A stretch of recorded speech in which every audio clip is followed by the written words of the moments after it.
Insurance has been serving Panama City and Bay County for years. They offer a full line of affordable insurance coverage of all types. Many people are attracted to Ellis Agency Insurance because of their friendly, knowledgeable staff. Call independent agent Johnny Ellis for a true comparison of your personal or business insurance. Ellis Agency Insurance at the Old Cullen Insurance location, 1134 Harrison Avenue, across from Dandy Donuts in Delhi. Call 763-1627.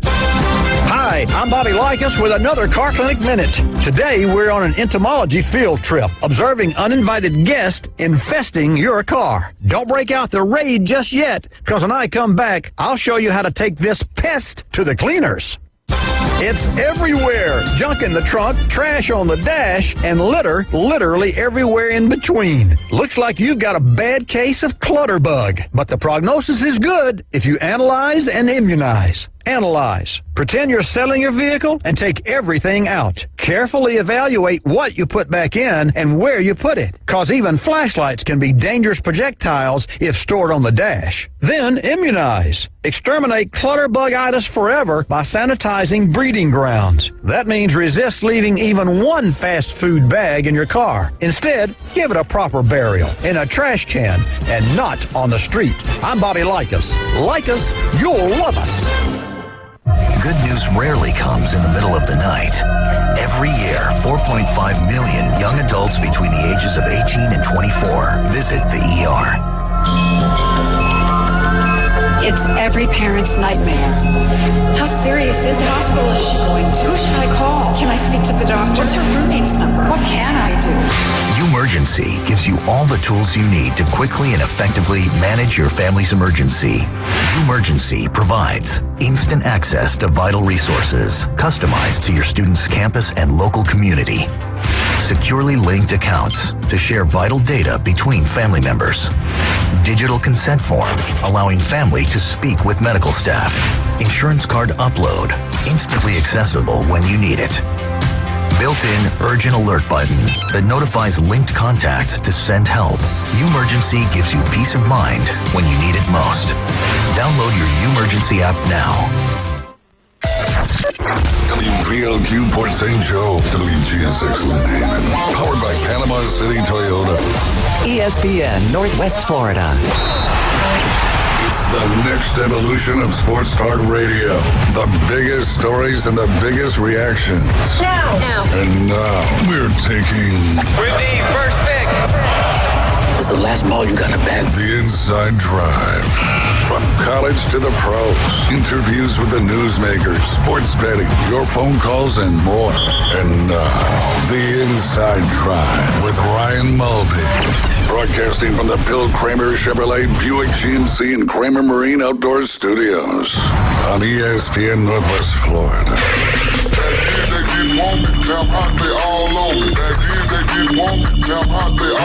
Hey, good Monday morning. You're listening to the Inside Drive live here on ESPN Northwest Florida. As always, you can listen live and local on 104.3 in Panama City Beach, and the surrounding areas. You can listen to us down there on the Forgotten Coast on 101.9 in Port St. Joe. And as always, you can watch us and listen on Facebook, X, and YouTube. That one you do need to search ESPN Northwest Florida. You can always download our free mobile app. You can take that anywhere your cell phone has service, or iPad, or whatever it may be, where you can access the Google Play or Apple Store. Just search 104.3 ESPN Northwest Florida. Last but not least, follow that TikTok page until it gets banned. You guys got to search inside.drive. I feel like it's coming because Murphy's Law is going to get me on that one.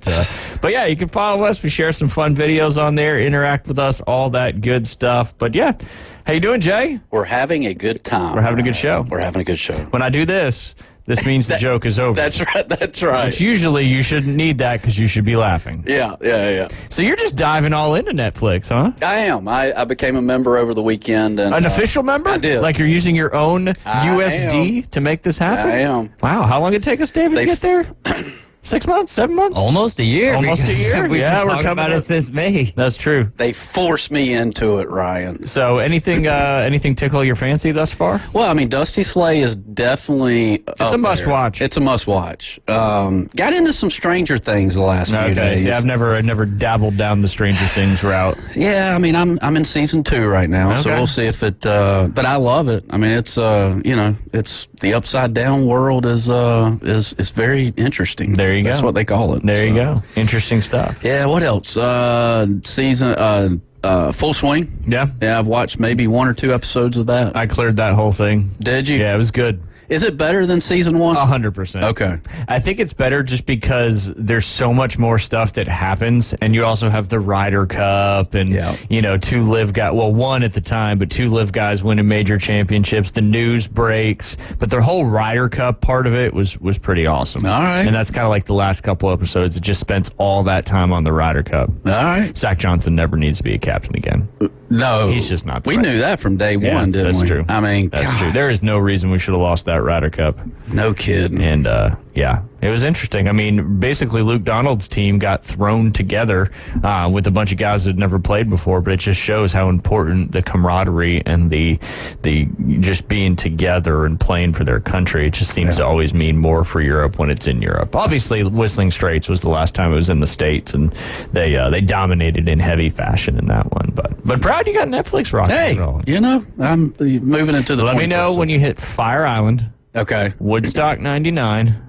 Oh, yeah. And there's a bunch of others, too, that we've talked about over the last 10 months or so, but I can't remember them all. But, yeah. Woodstock 99. I'll try to get to that this week. Okay. That's a good one to talk about. That's for sure. That's for sure. We got a good show lined up for you today. Lots of weekend recapping going on.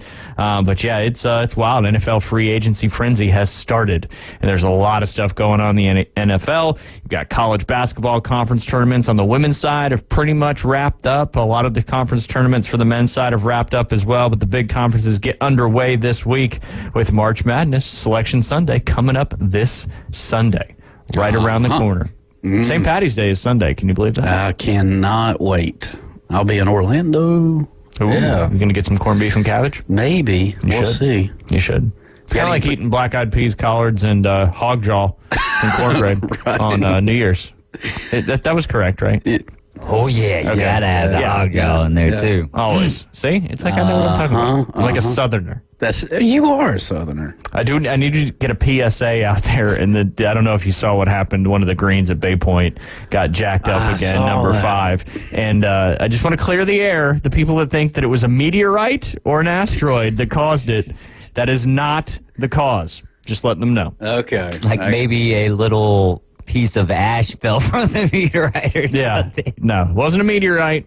It was our same people that love to run over the flag sticks, because you can see where the flag stick got run over, and the cup comes up and makes that big hole, and then they just decided to do some other damage. It looked like somebody had tried to dig, like something deep or something. Well, you could see where the cup was, because the whole golf cup is very big. I mean, it's a lot bigger than people think it is. Right. So it creates a very large hole down into the green when you take it out. But you can see where it got pushed over because somebody ran over the flag, and then it pushes the back side of the cup up and makes that huge hole. But how long does it take to repair something like that? When the grass is actively growing, you can resod it, but we just don't have, we have a nursery green, so they'll probably plug it the best they can, but it'll probably take at least a month for it to become back to what it was. That's ridiculous. Not the amount of time, but that someone would do that, and then that ruins the golf on that particular hole and that's a favorite hole for a lot of golfers, isn't it? And we're just going to have to keep the pin out of that section, and they got the big college tournament coming up here soon, and it's just, it's unfortunate. People just, go do it on the other side where there's stuff you can just mess up if you want to. I don't get it. There's always a bad apple in every, whatever. Every orchard. Every orchard. Yeah, there you go. Yeah. Or bucket. Or bobbing for apples. Right. One of those things. But yes, it was not, in fact, a meteorite, which a few people said, must have been a meteorite. Interesting. It also wasn't hogs either. Although I have seen hogs tear up golf courses, but that is not what a hog does to tear up a golf course. They get in there and they just rut these lines. And that's a real thing, though. Oh, yeah. Down here, not so much. Right. But in the backwoods of South Carolina, where I used to be at, we had to deal with hogs all the time. All the time. Pain in the butt. But apparently, if you get them, they're good eating. Oh, yeah. It's that non-GMO, non-fertilizers, pesticides, steroids, antibiotics. It's just straight out the wild. Yeah, it is GMO, God made only. There you go. I like that. So 2 birds with 1 stone there. Right. It's like Dusty Slay said he was selling pesticides at Home Depot and Lowe's. Yeah, and somebody asked him for organic. Do you have any organic? He's like, no, these are pesticides. So he's good. Yeah, I'm glad you watched it. See, now we can relate to more things. This is good. This is good. All good things. All good things. I told Beth I would talk about the meteorites and the different things that people were mentioning. That's great. No, it's the same thing that keeps happening. That's why I know it. It is what it is there, that's for sure. But we need a poll question, Jay, and I think you got one. Well, I was thinking about it over the weekend. And actively pondering. And I don't know if it'll be a good one or not, but is Puff a magical dragon? Yes or no? Is Puff, in fact, a magical dragon? Who knows? That is very open for interpretation, so hard to put a yes or no on that, but we're going to put it up there. Is Puff, in fact, a magical dragon? Yes or no? Yeah, if you would, David, thank you. I do have Facebook access on my computer again, though. Yeah. Pretty excited about that. Since the great blackout of last week, I haven't been able to get logged back in, but finally we were able to get back in. Pete's Dragon, Caveman Rick, great movie. I had the VHS for that one. That was a good one. You ever watch that one? I don't remember that one. You probably watched it. It was pretty popular. I don't really remember a whole lot because it was so long ago, but I do remember watching it. Pete's Dragon. Was that like something you'd watch in 6th grade when they roll the TV into No, the room? way earlier than that. Were you when you were watching Puff the Dragon or whatever? Puff the Magical Dragon. He lives by the sea. And frolics in the autumn mist in a land called Honolulu. Honolulu. So you knew it. Yeah. You knew it. Good poll question, though. What's your answer? I say no. No? I don't think he's a magical dragon. So Puff is a narcotic. Is that what you're saying? No, I'm not saying that. I'm not well, then what's the other option? Huh? He's just a regular dragon? Is he a magical dragon or no?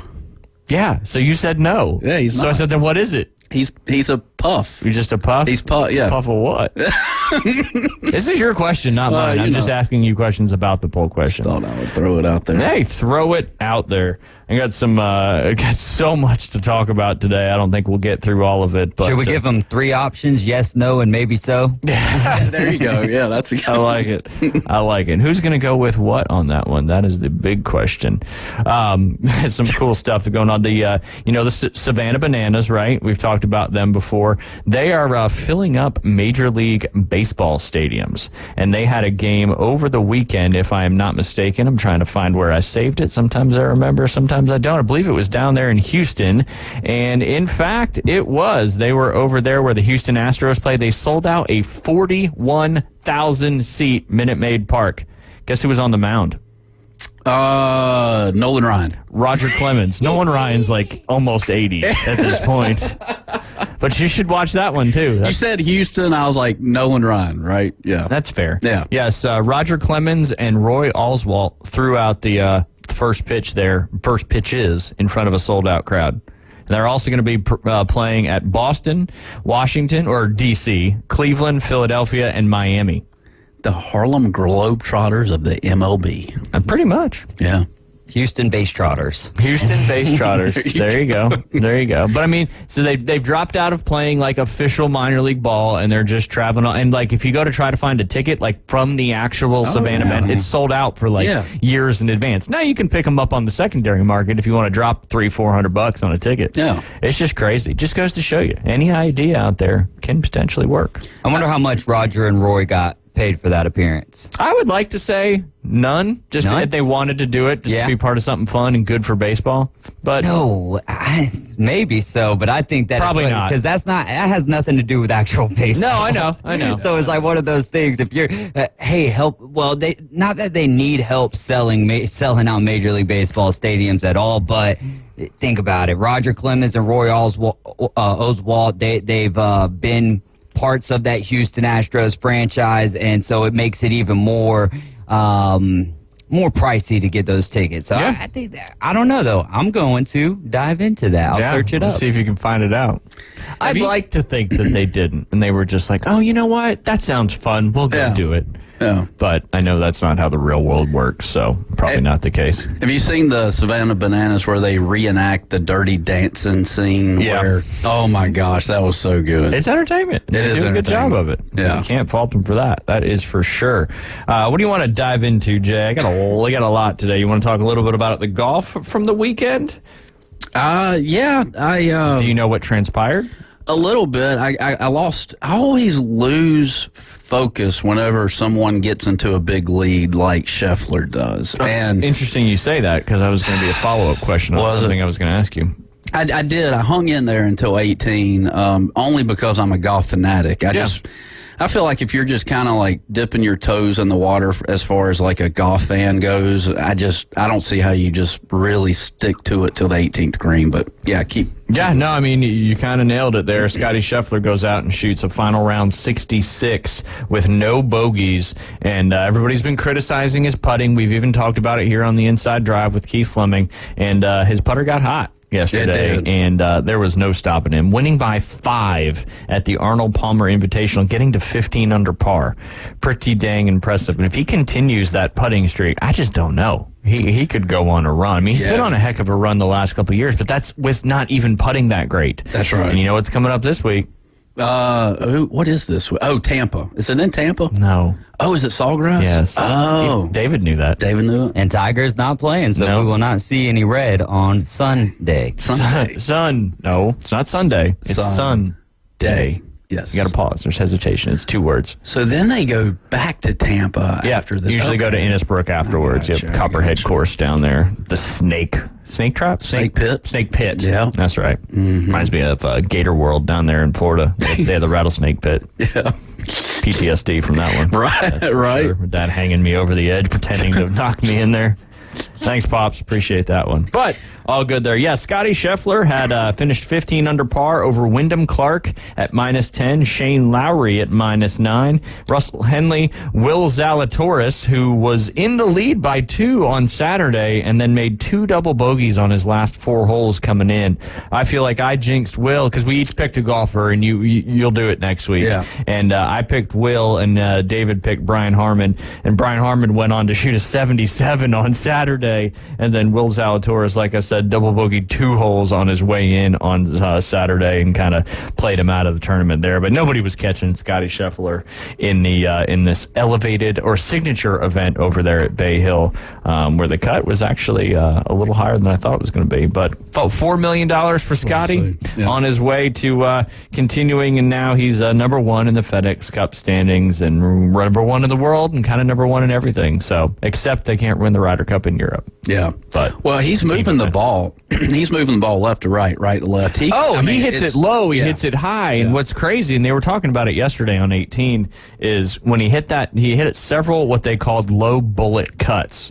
And not only were they just very controlled shots, but the ball, with the spin that they get off these drivers now, was rolling out 60, 70 yards. Saw that. I mean, if I could bullet cut one down the fairway 280, but know it's going to roll out another 60 yards, why would you hit any different shot? I agree. That golf course demanded, good placement off the tee. Yeah. And he was able to do that where a lot of other guys struggled. I mean, that rough in some places could get in 5 or 6 inches by the end. Because last time they cut it's on Tuesday. And then they just let it grow. Yeah. And it was dicey, that's for sure. But yeah, a little anticlimactic. He kind of cruised his way in there, which, I mean, if you're a Scotty Scheffler fan, is cool. But, you like to see, and we talked about it with Keith on Wednesday, right, that when you're coming down 18 at Bay Hill, so many times 18 has mattered.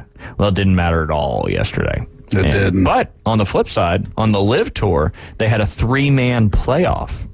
I didn't know this. There you go, which is a little bit more exciting, you could say, than a 5-stroke lead, which wasn't even close. But Abraham Answer, Paul Casey, and Cam Smith all were at 13 under par, and Abraham Answer won with a birdie on the first playoff hole over Paul Casey and Cam Smith. He had the answer. He did. He did have the answer. He did, made that putt, won himself a bunch of money. But yeah, there's a bunch of Live Tour guys that played last week too over in a Asian Tour event trying to get some of those world ranking points. Reminds me of Dave Chappelle. You know, when he's got any more of that, he's like, got any more of those world ranking points walking around? I need to make that meme. Don't anybody do that. No. Let me make that meme. I'm going to let that thing go. He was Do not let me forget to do that. He was Ashy Larry in that. Yes, he was. yes. Yeah. He was looking for some Colombian Bam Bam, but it's a great meme. And don't steal that, Jay. I'm not. I'm going to do it. Don't let me forget. That's an easy one to make, too. Got any more of them world ranking points? Bring back Dave Chappelle. No, he's still rocking. He's doing some. And if you go to Netflix, he's got some stand-up specials. Like recently. Recently, indeed. Oh, I'm checking it out. I'm pretty sure your list is getting long. It is. You should probably write these things down. I see you brought a computer and a little notebook and a red Solo cup today. I did, and I added an Amazon Prime van to my laptop. Why? It came from the tournament Friday. I was like, all right, well. They're handing out Amazon Prime stickers? Yeah. And yeah, it's crazy. I'm proud of you. You a big Prime guy? No, not at all. See? But hey, I got Netflix this weekend. Who knows? I may go Amazon Prime this week. I may become a Prime member. Don't get carried away. Let's do one thing at a time. One thing at a time. Let's not go nuts. But yes, what else could we talk about? We got the I want to talk about some of the other local stuff. Did you see the Rory comments? I did not. I don't have the exact ones because there's just so much to talk about today. I didn't go into diving in, but I know one of the reporters was asking him a question. I don't know what the question was, but he basically told the reporter, can I not speak my mind? Oh. So it's getting a little intense. Rory really, since he won, what was the last tournament he won? The Scottish Open last year. He hasn't really done too great. He hasn't. And he collapsed a little bit again this weekend at Bay Hill. I don't know. Who knows? The watching full season number 2, you can really feel the stress and the pressure and how much time he put in to kind of defending the PGA Tour. Yeah. Through this whole process when the merger and all that happened, you could tell he was pissed. I can see it too. I have watched the episode 1. Yeah, I think I did see his. Yeah, he's teetering, man. I don't know. I think go to the Live Tour, Rory. Do it. He's teetering. Do it. You're exempt from every major. Just do it. Just do it. Your mom's watching. Hey, Mom. She doesn't know the poll question, though. I think she came on after the poll question. Oh, did she? Yeah. Mom, is Puff a magical dragon? Yes or no? That's the question. Caveman Rick wanted to know what you were doing this weekend to think of that question. I randomly was watching. Hey, turn off your mic for a second. I don't know if you noticed that or not. I was meaning to turn my mic off. I know. It just ended up funny. No, I was watching. I'd watched Meet the Parents, and it's that part. It's that part. Absolutely. Yeah, it's that part. I'm like, oh shoot, this is great. Is Puff a magical dragon? Those movies were so good. Oh, that's yeah. for sure. Oh, your mom says no. It's not a magical dragon. Oh. So what is it? I asked your son the same question because he said no, and I have yet to get a straight-faced answer out of him. Man, it's 11:20 already. There's so much to talk about. I need you to guide me here, Jay, on which direction to go. But probably dive into some NFL action because there's a lot going on. Yep. That is for sure. You're listening to The Inside Drive live here on ESPN Northwest Florida. Give us a call, 850-215-6290. We'll be right back. ESPN Northwest Florida. The Dan Patrick Show. Dan Patrick. I'm watching Luca with a friend who's not a basketball fan. And he says, this guy's pretty good, huh? I said, yeah. And he goes, why does he move slower than everybody else? It seems like an illusion. Like, how does he do that? How does he get there and he's able to get his shot off? It's the Dan Patrick Show. Weekday mornings from 9 till 11. ESPN Northwest Florida. Good morning. This is Joanna on ESPN Northwest Florida with Monday's weather forecast. Mostly cloudy this afternoon and evening with a high near 64 and a wind 8 to 12 miles per hour. Mostly clear skies tonight, very little wind and a temperature of 49. About the same tomorrow, around 67 with mostly sunshine and a wind out of the southeast around 5 miles per hour. Hot with a high around 70 and partly cloudy Wednesday. This forecast is sponsored by Mid-South Lumber, the best little lumberyard in Panama City. Thank you for listening to ESPN Northwest Florida. Rely on it. Bring your party to new heights with Inflate Emerald Coast. They specialize in modern inflatable bounce houses and water slides, perfect for any event. Whether it's a birthday, a wedding, or just a day of fun in the sun, they've got you covered. Plus, with their event planning services, you can sit back, relax, and enjoy the party. Inflate Emerald Coast, where fun meets the sky. Visit their website or social media pages today to learn more. Inflate Emerald Coast. Ready to save big on the #1 selling car brand in the world? It's Ready, Set, Go time at Panama City Toyota, where you'll get 2.99% APR plus 90 days until you make your first payment on a new Camry. Get 2.99% on the sporty Corolla, ready for 2.99% on a new RAV4, and get 2.99% on the tough Tundra. Wherever life leads, there's a Toyota for you, right here at Panama City Toyota. Offer expires April 1st. For details, visit PanamaCityToyota.com. Do you suffer from political talk radio fatigue? We know that under the 99% rate, the U.S. economy is Tune into the most fun and exciting new radio show on the Gulf Coast. It's The Inside Drive with Ryan Mulvey. From the Bill Kramer Chevrolet Buick GMC and Kramer Marine Outdoor Studios on ESPN Northwest Florida. Puff the magic dragon lived by the sea and frolicked in the autumn mist in a land called Honolulu. And welcome back. You're listening to The Inside Drive live here on ESPN Northwest Florida. We usually live in that, some harder 90s rock, rap from the early 2000s. But Peter, Paul, and Mary it's Peter, Paul, and Mary, right? Yes, Peter, Paul, and Mary. 1963, Jay Henley. The song was released. I just feel like we just had story time. I'm in kindergarten. It's time for a nap. Miss Lippy's done, read the Miss story. Lippy was the best. Miss Lippy was first grade, right? Yep. Yeah. I'm sucking my thumb. I got my little... You're sucking your thumb in first grade? Well, let's call it kindergarten. In kindergarten? Yeah, right when you go to sleep, you got to suck the thumb. Man. Yeah. Says a lot. See, I'm still hearing it in the background. It's because it is in the background. Oh, okay. Yeah, there you go. I think I sucked my thumb till I was like 8 years old. So. There you go. Yeah. Two peas keeping it real. Just keep 2 peas in a pod. 2 peas in a pod. I think my brother had his pacifier until he was like 12. Man, throwing him under the bus. Confirm that. Wanda, confirm that. Hey, this isn't giving away the poll question, right? Because it's still open to interpretation. That's the beautiful thing about a poll question. But both Lipton and Yarrow have stated Puff the Magic Dragon is not about drugs. Yarrow has frequently explained that the song is about the hardships of growing older and has no relationship to drug taking. There you go. Sounds like somebody taking drugs. It does. So there you go. Put the interpretation in what you want.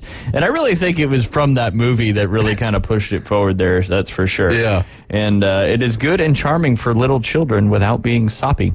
Uh-huh.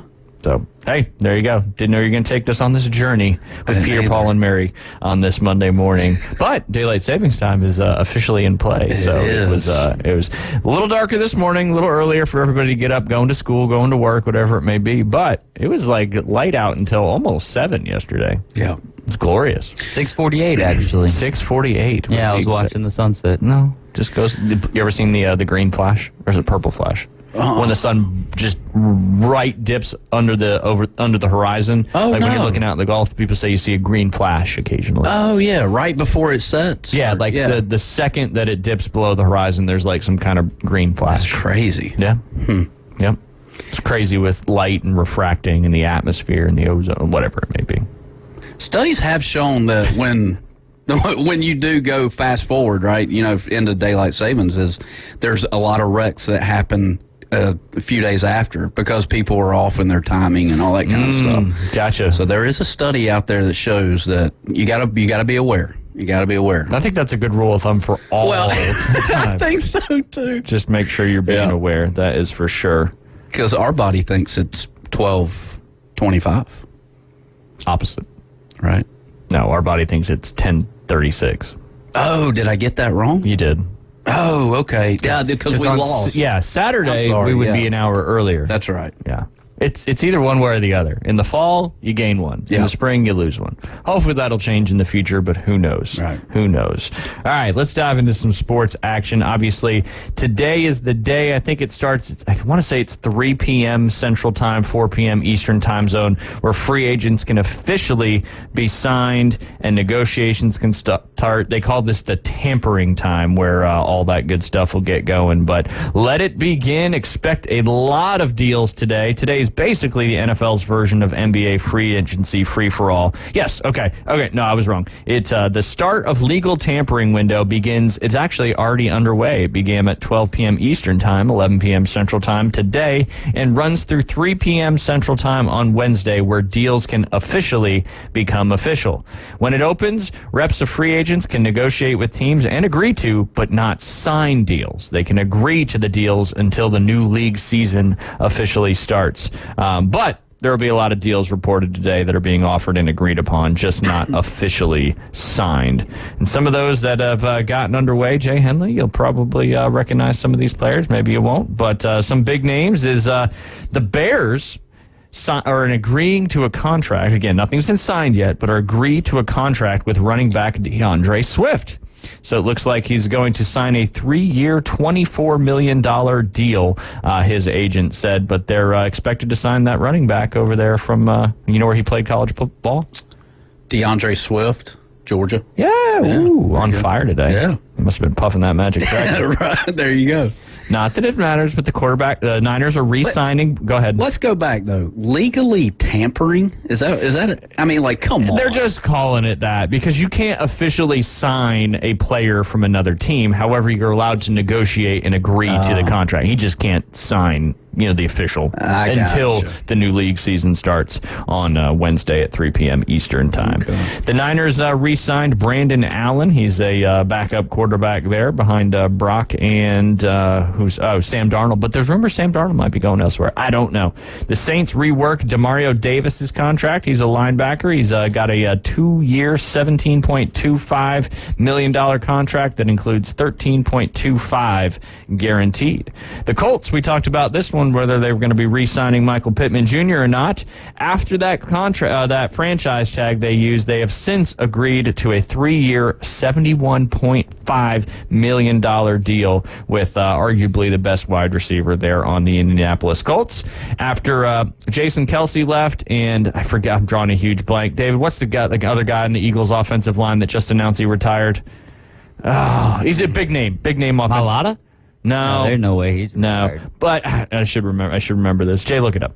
But anyway, Eagles re-signed guard Landon Dickerson after they have 2 people basically retire offensive line so far in this offseason. But they're going to do a deal of $84 million that could ultimately reach $87. That deal includes $50 million in guaranteed money, making his average $21 million in average annual value, making him the highest paid guard, not tackle, but guard in NFL history. You're talking defensive line, not offensive line. Fletcher Cox. Defensive line. Okay. Yep, yes, Fletcher Cox. Big name, yeah. He's, I think, 13 seasons he played in the NFL. So 2 linemen there and DeAndre Swift on their way, but it's that time of year. Buccaneers re-signed kicker Chase McLaughlin. He's going to keep going. Jets re-signed Greg Zuerlein. Again, these aren't been officially signed yet. The Bills reworked. Glad to see this one because I was excited he's staying on the team and because he was a visitor out there to Bay Point last year, and that's Dawson Knox. Yep. I know they got Dalton Kincaid, but Bills reworked Dawson Knox's contract. It's restructured that reduces his cap $14.4 million in the 2024 season. So he's staying a Buffalo Bill, which is pretty cool. Panthers re-signed cornerback Troy Hill. The Lions are going to re-sign offensive guard Graham Glasgow. He's going to be getting $9.5 million guaranteed, $3-year, $20 million contract. The Jaguars signed center Mitch Morse. He's a former Buffalo Bill. He's agreed to a 2. Again, they haven't. I don't know why they keep saying signed because they haven't signed yet officially, but they've agreed to a 2-year, $10.5 million contract. Zaire Franklin, Colts linebacker, has agreed to a 3-year, $31.26 million extension. And then, as you probably know, where's Russell Wilson going, Jay Henley? Is he? All right, so where is he going? I saw that on the news earlier this morning. Pittsburgh. The Pittsburgh Steelers. Yes. Let me ask you this. Do you think it matters? Is Pittsburgh going to be, or let me say this, is Pittsburgh going to be a better team because of Russell Wilson? Good question. Is he a Ben Roethlisberger? I don't think so. I mean, but... No. Not even close. Yeah. They're like 6 inches in difference in height and probably 60 pounds in weight. I just feel like Russell's just trying to find a home somewhere. Like, he ain't got a home. Well, he's getting paid $85 million from the Broncos, so he signed a league minimum. I think it was $1.12 million. That's the least you can get paid for a year as a quarterback. So when you're getting paid $85 million from your former team, that might as well. So, but Dave, what do you think? You think he makes an impact on the Steelers? I mean, we're talking about Mitch Trubisky and Kenny Pickett. Yeah, he's going to make a little bit of a positive impact. I don't know if it impacts the Steelers to the tune of AFC Championship. I don't know if it helps them win the AFC North, but I don't know if there's a better coach in the NFL for Russell Wilson to kind of get reined in. Yeah. Yeah, no, if there's one that he's the CEO and the leader of that team, it's certainly Mike Tomlin. What was the issue that the Denver Broncos had? Really didn't have consistency at running back because of injuries. Yep. Well, you go over here to Pittsburgh, and if they, their defense is always stout. What does that remind you of? Kind of what happened over there at Seattle Seahawks and the Legion of Boom, Marshawn Lynch. So if they don't try to have it the whole Russell cooking thing and just Russell setting the table, I think it could work out well for them. Going from 9-8 to 10-7. Yeah, there you go. It's worth a win. Yeah, I mean, shoot, they're only paying him $1.12 million. That's less than that. That's probably a little bit more than they were playing on the rookie deal on Kenny. But it's just, I was talking to somebody this morning, and it's just these quarterbacks. It's just wild how quickly, you're either going to, come in and do great or you're out. Jay, the 2021 first-round quarterbacks. These are quarterbacks drafted in the first round in 2021. Trevor Lawrence, Mac Jones, Zach Wilson. Teammates. Justin Fields, and Trey Lance. Wow. Obviously, we know what happened with Trey Lance because we talked about it at length. He's 2-2 as a starter. Justin Fields is 10-28 as a starter. Zach Wilson is 12-21 as a starter. Mac Jones is 18-24 as a starter, and Trevor Lawrence is 20-30 as a starter. Now, granted, that first year with Urban Meyer was not good, and he's turned it around since then. But now him and Mac Jones will be teammates over there in Jacksonville. Do you think Mac Jones ever starts again in the NFL? Not saying Trevor Lawrence gets hurt, just gets another opportunity to be a starter in the NFL. So Mac Jones and Trevor Lawrence are teammates now? Correct. The Jags signed him to be Trevor Lawrence's backup. I don't know too much about Jones, but Trevor, I don't see him leaping over Trevor. No. That's not what I'm asking. I'm asking, do you think he will ever be a starting quarterback in the NFL, not necessarily on the Jaguars again? Ooh. If Trevor Lawrence gets hurt, obviously he'll be a starter. But I think Trevor Lawrence has maybe missed 1, maybe 2 games his entire career. He but has do you think he ever gets a shot at another team? I say no. Okay. Yeah, that's just, I mean, I'll throw Kenny Pickett in the mix, too. Does Kenny Pickett ever become a starter in the league again? Sans injuries. Take injuries off the table for this particular discussion. Don't know too much about Kenny. Who do you know about? Then Peyton Manning. Does Peyton Manning? Yeah. I don't know too much about Kenny. No? Yeah. He was the starter for the Steelers after he got drafted last year. Last year? 2 years ago. 2 years ago. Yeah, 2022 class. Year. Yeah. If you can't perform for Tomlin, you're not going to perform for, My whole others. point of this is it's just wild. I mean, you could even throw Russell Wilson into that category a little bit. It's if you're not, and that's why it brings me to the draft class this year, right? Mm-hmm. There's so much hype. Caleb Williams, Drake May, Jaden Daniels, Michael Penix Jr., Bo Nix, all these guys. And, just go back 3 years ago. You could say, Trev, they've made the playoffs. I'll give them that. But the majority of those first-round guys have not lived up to any type of expectation.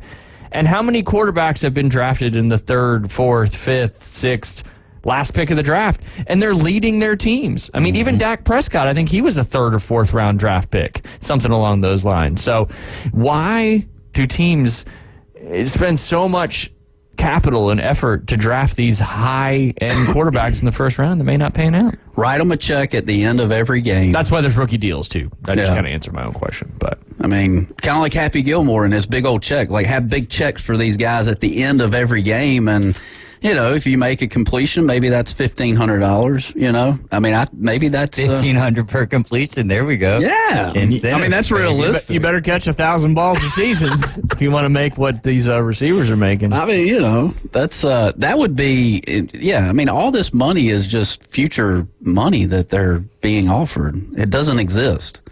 It's like the stock market. It's all in la-la land. Like, it's not there. When someone signs up to do a lesson with you and it's for a future date, does that money, I guess technically you're right, though. That money doesn't exist, but it works out a little bit better for those NFL players because they're going to get that. Yeah. They're going to get that. They're going to get that. Yep. And that's why guaranteed contracts are such a tricky topic in the NFL and why the running backs, have you seen it happen? Because there's nothing guaranteed. You could walk out on the field. What happened to Aaron Rodgers? You know, obviously he'll be back this year, but, you know, his Achilles tear, took him out of the year. And then what's his face is giving playbooks to everybody else, and who knows? Yeah.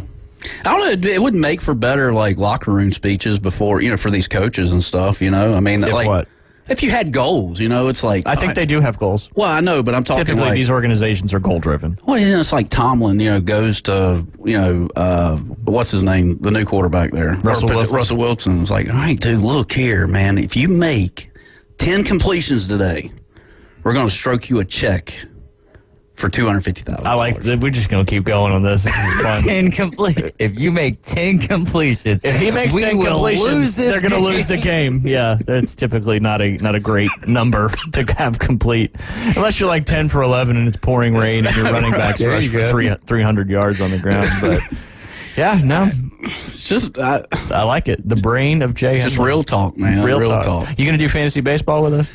No, I was opted out by you guys because we didn't opt you out. No, y'all opted me out. No, we gave you the criteria for joining the league. Nope. You opted yourself out by saying you could not live up to the expectations of managing your fantasy baseball lineup. I was told that I had to. No, look, I could barely make NFL once a week. We know. So they actually play typically 3 times a week as well. No, 4 days a week. Yeah. So it's like you're only adding in 3 more days. Oh yeah, you got this. Oh yeah, you got this. If I'm picking a Netflix show or checking my fantasy draft, I'm going Netflix show. But I'm opted out of MLB. I definitely am curious. I want to keep an eye out on you guys and know what's going on in your MLB fantasy draft. But I'm out. I can be the be the cheerleader. There you go. Yeah. There you go. I'll keep you posted. Please. How about that? Yep. How about that? It is a commitment. A huge commitment. I mean, 30 minutes a day. Yeah. Maybe that you can do from your phone. True. Yeah. But yeah. Hey, whatever you need to do. And speaking of bracket challenges, don't forget we've got the ESPN Northwest Florida Big Bracket Challenge. Hopefully you signed up for that one, Jay. All you got to do is pick your bracket, and then you let the rest play out. So sign up for that one. It's free to play, the Ultimate Bracket Buster, and you could win cash and fun prizes. Dribble over to ESPNPC.com. Click the Big Bracket Challenge. Join us now. Pick your bracket starting after Selection Sunday, March 17th. It's sponsored locally by PCB Hobby, Pepsi, Panama City Toyota, and ESPN Northwest Florida. Go do that, Jay. All right, I'm on the website now. Click on what now? Big Bracket Challenge. Oh, all right, there. Look at that. You're doing it live on the show? Yes. Live on the show. I want to make sure I'm in. All right, I'm there. Okay, good. We can go to break now. You guys are listening to Inside Drive live here on ESPN Northwest Florida. We'll be right back. All right, David. ESPN Northwest Florida. Colin Cowherd. So I saw this over the weekend. There's a lot of talk about the Dak Prescott extension. Here's what I noticed with the Cowboys over the weekend. Tyron Smith, left tackle. Right now, the Cowboys and Tyron Smith, left tackle, are miles apart. And it made me think about this. Have they wasted his career? The Herd with Colin Cowherd. Weekdays, ESPN Northwest Florida.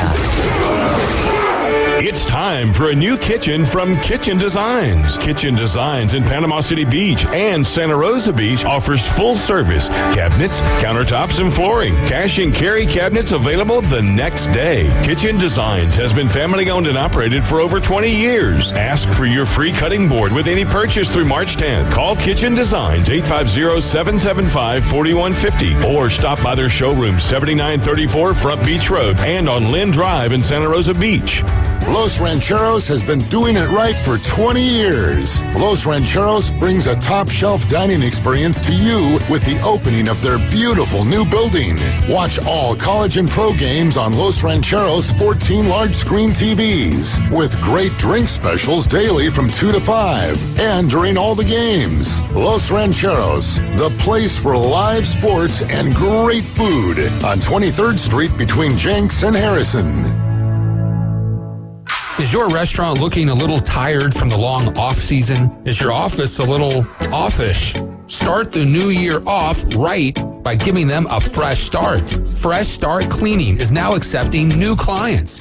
Ask about their complimentary hood cleaning services. Fresh Start Cleaning. Get clean again with Fresh Start. Call 850-771-6917, 771-6917, and ask about their complimentary hood cleaning services. We're starting fresh. Fresh new start. Locally sourced, Farm to Radio. The Inside Drive with Ryan Mulvey is live and local. From the Bill Kramer Chevrolet Buick GMC and Kramer Marine Outdoor Studios on ESPN Northwest Florida.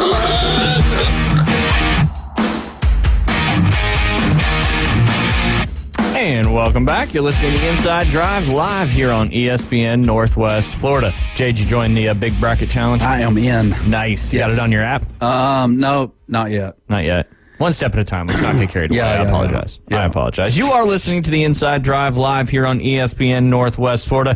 We are also doing, David Hayes and a couple of us are doing a baseball ESPN Fantasy League as well that we'd love to open up to our listeners. It's first come, first serve.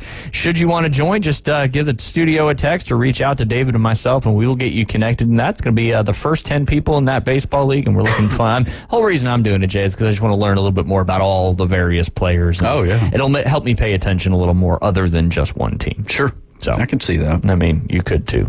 Right. But that's okay. We got you in the bracket for ESPN, and we can kind of go from there. So just get a little betting tip from one of our listeners and good friend. Garrett Cole is to have an MRI. Hard Rock still has his season K total at 215.5. Seems like a possible easy under to hit, pending the results of the MRI, which probably isn't going to be good anyway. Just lower that chance of the K. So, Jay, there's one for you. Interesting. 215.5. Huh. How many games an MLB pitcher on average? 20 to 25-ish, or is it a little bit less nowadays? No, for a starting pitcher, they're probably going to be around 30 I was thinking, appearances if they're healthy throughout the whole year, 30 to 35. All right, we'll go with 32. That's 6.73 strikeouts per game with a healthy arm. Wow. Yeah, because most pitchers, I think, if you get a 20-game winning season, I mean, that's huge. You don't seem to see that as much as you used to kind of back in the little bit of the day. You seem to get a lot more 20-win pitchers back in the day. Yeah. 34 games is the average. There you go. Look at you. He said 30 to 35. Spot on. It's like he plays fantasy baseball and he knows what he's talking about. I think we just got one person that said they were in. I think we are going to throw maybe a couple bucks in there, Chris, and that way make it a little extra spicy. And yeah, he said if we do something where there's something on the line, he'll play. For baseball? Baseball. We can't do that on the radio. No, we're not soliciting that. Okay. No, we're just having a conversation. We're having a good show. Yeah, we're having a great time. Are you? Yeah, oh yeah. Good. Yep. Good. I'm glad you got Netflix. That's just so much better. Yes, sir. Did you watch any? Well, there's a couple more free agents things, not free agents, but signings. Did you see the Browns got Jerry Jeudy? Or will be getting Jerry Jeudy. Do you know who Jerry Jeudy is? He sounds like a judge. That's the answer I expected. No, there we go. From now on, I am Jerry Jeudy is Judge Judy from now on. Judge Judy with an E. Making it, yeah, not the typical Judy. Yes, he's a wide receiver for the Browns, played for the Alabama Crimson Tide, and he is heading over to the Browns in a trade. It looks like the Browns reportedly agreed to trade for a exchange for a 5th and 6th round pick in this year's draft. So Browns trying to bolster their receiving core a little bit. One of the big re-signings, you could say, that's a defensive end. No, he's a tackle, excuse me. Chris Jones, who signed a 5-year, $95 million contract extension there with the Kansas City Chiefs. How many more Super Bowls do you think he wins, Jay? 3. Let's go 3. Whoa! Yeah. 3 more in the next 5 years? I guess. I sure hope not. I was just thinking about all those fans, those amputee fans in Kansas City. Oh, that's 12 o'clock. Okay, we'll get into that next. Okay. We'll get into that next. It is sports related, but also pretty wild. That's for sure. Crazy. That is for sure. The Niners did lose one of their good corners. Isaiah Oliver's going over to the Jets. As I already mentioned, Mac Jones heading over there to the Jaguars to back up Trevor Lawrence. Jaguar, if you're the car. There's a couple other big time ones as well. There was a lot of action that has gone down. That's for sure. I'm just trying to see if there's any ones that you may know, Jay, and that may limit our what's going on. The Patriots re-signed tight end Hunter Henry. Okay, so he'll be back. Don't know who's going to be throwing the ball to him yet, but he will be back. That is for sure. Anybody else pretty good here before we jump into? Oh yeah, the Niners. They extended Colin McKivitz, who is usually pretty decent for us there for the Niners. A $7 million 1-year contract to hopefully make another run there. Who else might be good? Tyrann Mathieu is staying with the Saints, the Honey Badger. The Dolphins signed tight end Jonnu Smith. He played with your former team, the Atlanta Falcons. Him and Kyle Pitts were kind of the 1-2 duo there on the tight end side of things, but he's going down there to play with the Dolphins. And then, of course, the big one, you know what happened with Baker Mayfield, right? I do not. 3-year, I want to say it was 90-ish million. Hundo. 33.333 repeating. You got to put the bar over the top of it. And I guess they probably round the rest of it off in that last year. But re-signing after the news came out that Mike Evans was staying with the team and signed a contract extension. It kind of made sense that Baker was going to be staying down there with the Tampa Bay Buccaneers. The league minimum, huh? Yeah, not so much there. Not so much there. It's a little different. He's getting paid 33.3, where your boy over there, Russ, is getting 1.12. Don't forget, though, he's getting $85 million from the Broncos. This is true. In perpetuity. That's not the word. The Bills signed Mitch Trubisky. They backed him up. And the Texans re-signed Dalton Schultz, which I thought was a good move there. The Commanders signed tight end Zach Ertz. These kind of all happened a little while ago. But a lot of action going on. And I'll ask you a question here, Jay Henley, in relation to the roster cuts, right? Because these teams got to cut to try to get under the salary cap. I know they increased the salary cap, but they still have a lot of work to do to get under that salary cap. What team do you think has cut the most players and saved the most money in their 2024 salary cap? There's 32 of them, so it's not that easy. If you want me to give you a hint, let me know. Would it NFC. Be? NFC. I just cut it in half for you. Tampa Bay. No. Atlanta. No. Dang. There's more than just the South when it comes to sports. That's true. That's true. San Fran. No. San Fran actually hasn't cut anybody. Didn't they get rid of... They just did, Eric Armstead, which Liam's going to be upset about because that's one of his favorite players. He calls him Long Neck. Cardinals. No. Dang it. You're getting closer, though. Am I out west? Yeah. It's about as far from here as you could be where there's an NFL team. Seahawks. Yes, the Seattle Seahawks have cut 5 players and saved 32. If I just wanted to get the answer, I just would have asked David right off the get-go. If they saved $32.293 million, cut 5 players, do you know which team has the second most cap space, also cutting 5 players? Now, this team, AFC? Yes, this team is in the AFC. And if I give you this hint, you'll know the answer. So that should be a hint. Go ahead. They make good hot wings, though. They do. I need another one. This is where hot wings originated at. Buffalo. Thank you. Yes. Word association with Jay. We play it every day when he's here. It's one of my favorite things to do. One of my favorite things to do. Yes, they cut 5 players for $25.955 million of cap space. The Jags, the Dolphins each cut 3. The Jags and the Steelers each cut 3. The Broncos and the Dolphins 2. And then several teams cutting 1 with the Raiders, the Eagles, the Patriots, the Vikings, the Jets, the Giants, the Chargers, and now the San Francisco 49ers. Here's another one for you, Jay. What is the most cut position so far in these 2024 roster cuts to get under the cap space? This is a little bit trickier. Cut positions. Yes. I mean, let's dive deep into the trenches of the defensive line. Incorrect. Is it on the defensive side of the ball? Both the top two are on the defensive I want to side say of the safety and cornerback. That's exactly correct. Yeah. Cornerbacks got 4, free safeties got 3. Next is on the also 3 on the offensive side of the ball. Give it to me. Tight end. He got it right. Yes, tight end. Every once in a while, what do they say? That blind squirrel finds a nut. That's a golf course term if I've ever heard. Right? Yeah. Man. Yeah. If you got to the part in Dusty Slay where he's talking about the work talk. It's like working hard, hardly working. yeah. If I was doing any better, I'd be you. That's right. And he's like, well, I'm not doing good. Oh, man, it's so good. Anyway. He grew up a NASCAR fan. Yeah, he did. He did. It's just fantastic. Yep. So good. Yep. Talks about how his mom put him in a NASCAR or a Marlboro Red T-shirt. And he said... a Hooters T-shirt. Yep. Yeah. Yep. And a Hooters T-shirt. And they knew that he didn't have any better shirts than that, so they didn't even bother sending him home. I don't want to go off on any rants, but the Titans just signed Tony Pollard. I'm not happy about that. Like, the dude had the worst season that he's had. You're signing him coming off the worst season. It's like he finally gets to be RB1, and it's like, let's... Derrick Henry? No, Tony Pollard. Let's go that direction. Gosh, I might have to Jay Henley things, man. I'm not going to, but golly. You got a whole show this afternoon that you can you can let it ride. That's an interesting move. There's been a lot of them, but that's an interesting move. Do you know what team Tony Pollard played for, Jay? Dallas Cowboys. Man, you're on fire now. Yeah. So you got the tight ends right. You got Tony Pollard. Mm-hmm. That's an interesting move because you already have. Who's the second running back there for the Titans? Yeah, Tajay Spears. And he reminds me a little more of a Tony Pollard type running back. Yeah. So you're kind of getting rid of the bruiser who can also get you 120 yards a game, and you're bringing in a guy just like Spears. I don't know. Interesting. I can't wait till Rand Carthon runs away. Some may say he ran away.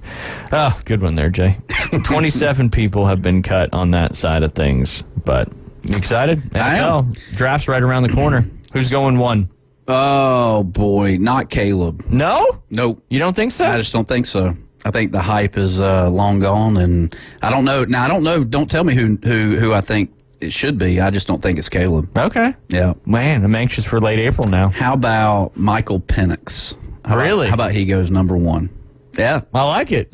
Hey. Bold strategy, Cotton. We'll see if it pays off. It's out there. It is out there. There's no doubt. Yeah. There's no doubt.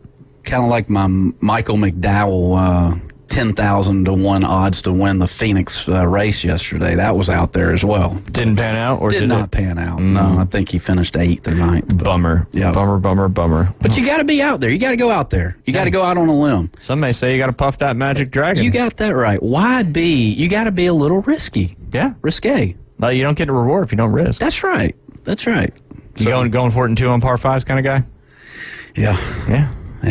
You don't get ahead in life if you don't take risks. That's exactly right. Now I'm looking at my options. Do I have water? Do I have a hazard or penalty area? I still can't get over that. What? I still can't call it a penalty. I can't either. I know. My initial thing is just say hazard. Hazard. I know. I don't know. Yeah. Things have changed. It has. Things have changed. Since you brought up NASCAR, who won the Phoenix this weekend? Christopher Bell. Christopher Bell. He led last however many laps once Truex had to pit to get some new tires. He was leading for a while. And, I think he led 50 laps, and I think those were the 50 laps that he led the rest of the race. Sure did. Now, would you rather have the Talladega, the Daytona restrictor plate racing, close finish? I mean, obviously we saw up there in Atlanta, it was within, I think, 0.003 of a second. Yeah. Would you rather have that, or would you rather see Christopher Bell cruise to a victory there with no... They had a lot of cautions up until the last 50 laps. It's like the Scheffler situation with the PGA Tour. Yeah. I mean, it really is. You like to see a little bit of both. Now, you do know in this NASCAR deal, I mean, the different lines they were running at Phoenix. I mean, did you see how low and high they were running? So, I mean, there is something to the driver at Phoenix, and that's one of the first races of the season besides Vegas. But we've run across 4 different winners in the last 4 races. I do like that. I do, who knows what, who's going to win this this week at Bristol. But Bristol is another one. If you have not watched Bristol, Bristol is the short track of all short tracks, and you'll see there'll be some tempers flaring this Sunday at Bristol. Yeah. It'll be good. There you go. Yeah. Short track, right? How big is it? Half mile. Half mile. But it's banked higher than Talladega Daytona. I mean, this thing, you can't walk up. Yeah. And so it allows them Some to go. may say it's like the Titanic. Yeah, right. Yeah, exactly. Sorry, Titanic people. But yeah, I mean, these guys are running 145 miles an hour on a half mile asphalt. It's insane. It'll be a lot of on St. Patty's Day. On St. Patty's Day. Do you pick an Irish driver? Oh, that's a good. Oh, I didn't think about that. Is there an Irish driver? I wouldn't think so. I know there was an Irish UFC fighter that retained his title belt in the bantamweight this past weekend. Really? Yes. Sugar. I forget his first name. Sean O'Malley. Sean O'Malley. Yes, sir. Sugar. Yes, sir. Sugar. Yeah, no, he looked good. I didn't watch it, but I watched a recap. Yeah. I was going to try to dabble into the extracurricular ones where you could figure it out because I think it was $80 to buy. But it was a great card, so I was very tempted, but never made it happen. Now, look, what happened with the table tennis world championship over the weekend? That was not table tennis. That was table hockey. That was table hockey. Oh, table. I would never send anything. Table tennis is legit. That's like they play it in the Olympics. This is Did you not watch Forrest Gump? Yes, yeah, 1,000,000 times. Yeah, well, table hockey. Yes. All right, we gotta go to break. You're listening like Golden Tee. Yeah, except it's not. We're listening to the Inside Drive live here on ESPN Northwest Florida. We'll be back. We'll have some afternoon delight debrief action. We'll be right back. ESPN Northwest Florida is taking it to the hole.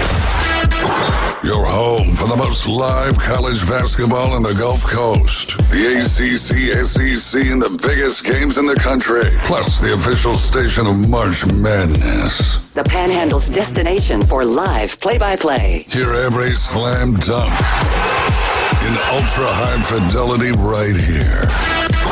ESPN Northwest Florida. Good morning. This is Joanna on ESPN Northwest Florida with Monday's weather forecast. Mostly cloudy this afternoon and evening with a high near 64 and a wind 8 to 12 miles per hour. Mostly clear skies tonight, very little wind and a temperature of 49. About the same tomorrow, around 67 with mostly sunshine and a wind out of the southeast around 5 miles per hour. Hot with a high around 70 and partly cloudy Wednesday. This forecast is sponsored by Mid-South Lumber, the best little lumberyard in Panama City. Thank you for listening to ESPN Northwest Florida. Rely on it. Take your next adventure in an award-winning Kia from Bill Bird Kia. We invite you to stop by Bill Bird Kia today and test drive a new 2024 Kia. You'll see why everyone is talking about Kia. The 2024 Kia will give you the perfect balance of comfort, safety, and technology. The SUV family has movement that inspires. Drive away today in a new 2024 Kia Soul, Seltos, Sportage, Sorento, or Telluride. Fuel the thrill and command the road in a luxury sedan from Bill Bird Kia. Drive away today in a new 2024 Kia K5. Performance, power, and design built just for you. Discover the new Kia at Bill Bird Kia. Bill Bird Kia, the original home of the 20-year, 200,000-mile warranty. Stop by 2435 East 15th Street, Panama City, or anytime at BillBirdKiaPanamaCity.com. We'll treat you just like family and give you the peace of mind you can trust. Your local community dealer is Bill Bird Kia. The 20-year, 200,000-mile warranty is a Bill Bird Kia warranty. WPLQ Port St. Joe, WGSX Lynn Haven. Powered by Panama City Toyota. ESPN Northwest Florida. For the Inside Drive with Ryan Mulvey and Jay Henley. This man is destroying golf. Broadcasting live from the Bill Kramer Chevrolet Buick GMC and Kramer Marine and Outdoor Studios. You may be right, but our ratings are up and we're attracting new youthful sponsors. ESPN Northwest Florida. Sky rockets in flight. Afternoon delight. And welcome back. You're listening to the Inside Drive live here on ESPN Northwest Florida. As always, live and local, 3 great shows, morning, midday, and the afternoon on 104.3 in Panama City Beach, 101.9 in Port St. Joe. You can also watch and listen on Facebook, X, and YouTube. We love the interactions on Facebook. Share our show, like our show. Give us a call, 850-215-6290. Download our free mobile app inside the Google Play or Apple Store. Just search ESPN 104.3 ESPN Northwest Florida. Also want to give a shout out to our studio sponsor and specifically Kramer Marine and Outdoor today. They obviously, we talk about it all the time, but it is that time of year. If you need to get your boat back out on the water, they will come right to your doorstep, bringing expert care right there to your home, seamless maintenance and repairs without ever leaving your dock, your home, whatever it may be. Give them a call. It's 850-851 and I hit something so I can't see that. Oh, you hit the info button. 0453. And Bob E. said, I can, without hesitation, say that they know what they are doing and treat a customer like they should be treated. Jay, what kind of boats they selling? Sundance, Seabourn, Skeeter. Yeah, and one more. Man. It's the mascot of the University of Richmond. That did not help me at all. Spider, yes, thank you. It's like an alliteration. Yeah. You got to have an S in order to sell the boat there at Kramer Marine. The 4 S's. Yes. Before we get into our afternoon delight debrief, I do want to give a shout out the Gulf Coast Warriors and their groups of travel basketball teams. They head down to a huge tournament in Orlando. It's called the AAU King of the Spring Tournament. The 8th grade division in the tournament featured 13 teams from around Florida. The Gulf Coast Warriors had 2 teams in it. Both teams went 2-0 in pool play to advance to the gold bracket championship. One of the Gulf Coast Warriors team lost a heartbreaker in the championship, 48-47, and the other team would advance to the championship where they fell to the National Basketball Academy team. They did lose by a good bit on that one, but sounds like a really good program. But there was split squads, no A and B, 5 new players, great start to some good reps and learn our sets. Combined, both teams went 5-2 again, each making it to their respective championship and on to the weekend in the top division of 2028, which is that 8th grade year. And then next up, we'll have some local tournaments right here in Panama City, sponsored by Southern Elite Sports. That is the local tournaments, Panhandle basketball this weekend. I'm sure you can still get in, but it is coming up quick this weekend. Some of the top performers from their team, newcomer Braxton Sears was a force inside, averaging a double-double per game. MJ Yeager, Jensen Lee, Preston Elliott, and Evan Cullum, nicknamed the Four Horsemen after the Four Horsemen of the Apocalypse by an opposing coach because they're so deadly. That's pretty cool. Continue to drop tons of buckets and lead their teams at the guard position. Those 4 helped the Warriors average over 9 threes a game over the course of the tourney. Newcomer Stephen Perry had a great first tournament, shooting over 50% from 3 land. Last but not least, Aiden Perdon, a 2-year starter, had a great championship game with a double-double. Always love to support our local, not only local high school, middle school, but some of our big travel programs as well. Yes, sir. You want to kick this thing off? Or you want me to kick it off? It's up to you. I do have only one story today. Okay. Well, I think you needed some kind of fun thing. Yeah. So I'll do one, and then you can do the second one. Okay. All right. This one, it is related to sports, and it's very topical because it just came out recently. This is from ESPN and the Associated Press from Kansas City, Missouri. Some of the people who attended the record-cold Chiefs playoff game in January had to undergo amputations after suffering frostbite, Missouri hospital said Friday. Research Medical Center didn't provide exact numbers, but said in a statement that it treated dozens of people who experienced frostbite during an 11-day cold snap in January. 12 of those people, including some who were at the January 13th game, had to undergo amputations involving mostly fingers and toes. The hospital says more surgeries are expected over the next 2 to 4 weeks as injuries involved. That's crazy. What do you think, Chiefs fans or Dolphins fans? Oh, I did. I feel like the Chiefs fans have reps. That's what I would think. Insulated boots, toasty toes, ski bibs, all that good stuff. Now, you've famously seen people, not wearing shirts and stuff like that in the game. Right.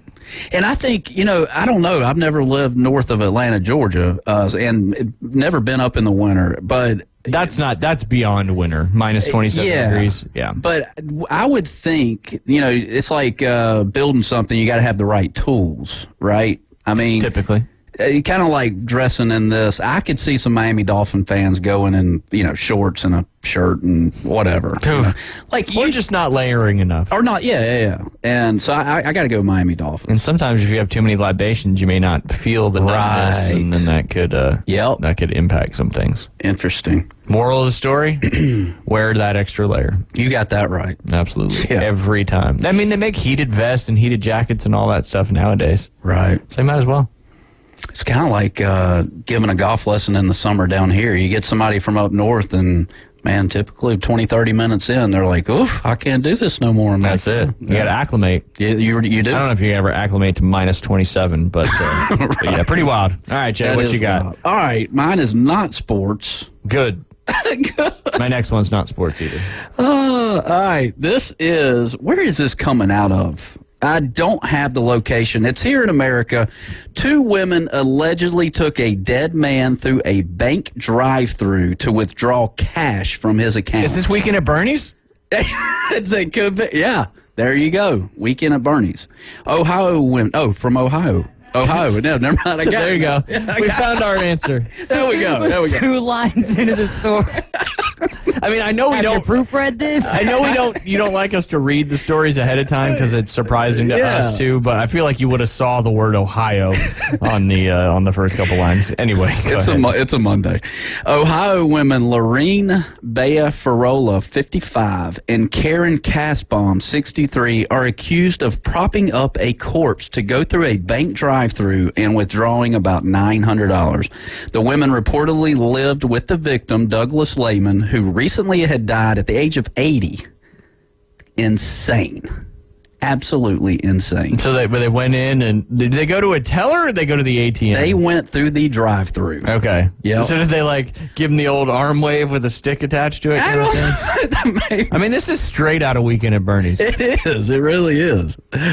What a great movie. Yeah. Man. I mean, talk about man, we're not calling 911. We're going through this weekend. Sunglasses are key. Not only this, after that, they take him to the hospital and drop him off. Then they call back later. I'm reading the story now. Then they call back later and provided information about him. And then the prosecutor of the where this happened, Ashtabula County, her name is Cecilia Cooper. She said this is very unusual. Okay, Captain Obvious. Yeah. Duh. Very unusual. Maybe it happens more than we think. And then there was also a third person as well who has not been identified. So, guess how much? All this for $900. Yeah, that's what he. 100. Yep. Oh. Yep. If you put that much effort into something, you could probably put some effort into going and doing something where you can make $900. Thank you. Yeah. Yeah. Unbelievable. Good one, though. Yeah. Good one. Their bond was only $5,000. What the? Tampering with a corpse. Yeah, that should. What grade felony is that? I don't know. Big dummies. Yeah. Yeah. Bummer. Golly. That's a good one. How'd you come across that one? Just came across your world? Yeah.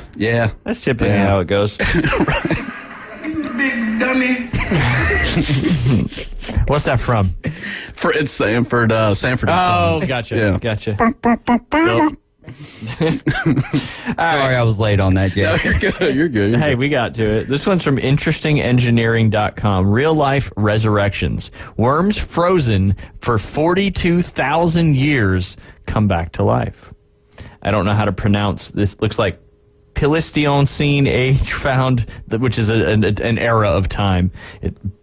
I don't know. It looks like Pleistocene age worms found in an Arctic permafrost are alive and eating well after being defrosted some 42,000 years later.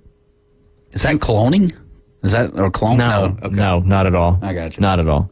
2 ancient nematodes are moving and eating normally again for the first time since the Pleistocene age. These roundworms were found frozen in Siberian permafrost and subsequently thawed out after being and brought back to life in petri dishes. These time-traveling creatures are just one example of the power of cryoconservation, the process of cooling biological material, organs, tissues, etc., to low temperatures in order to preserve them. Let's take a look at what else the Russian permafrost is capable of preserving. According to Siberian Times, Russian scientists defrosted and received 2 nematodes, aka roundworms. A lot of people thought from the movie or from the show Doug that nematodes were frogs, which is not the case because we battle nematodes on a golf course. It's a microorganism, a roundworm that will destroy the root of the plant from the inside out, making it more susceptible to diseases. Anyway, they had been preserved in the Arctic permafrost for around 40,000 years. The team who has been working on collaborating with Princeton University found the specimens while analyzing more than 300 soil samples. Again, these are microorganisms, so you can only see them under a microscope.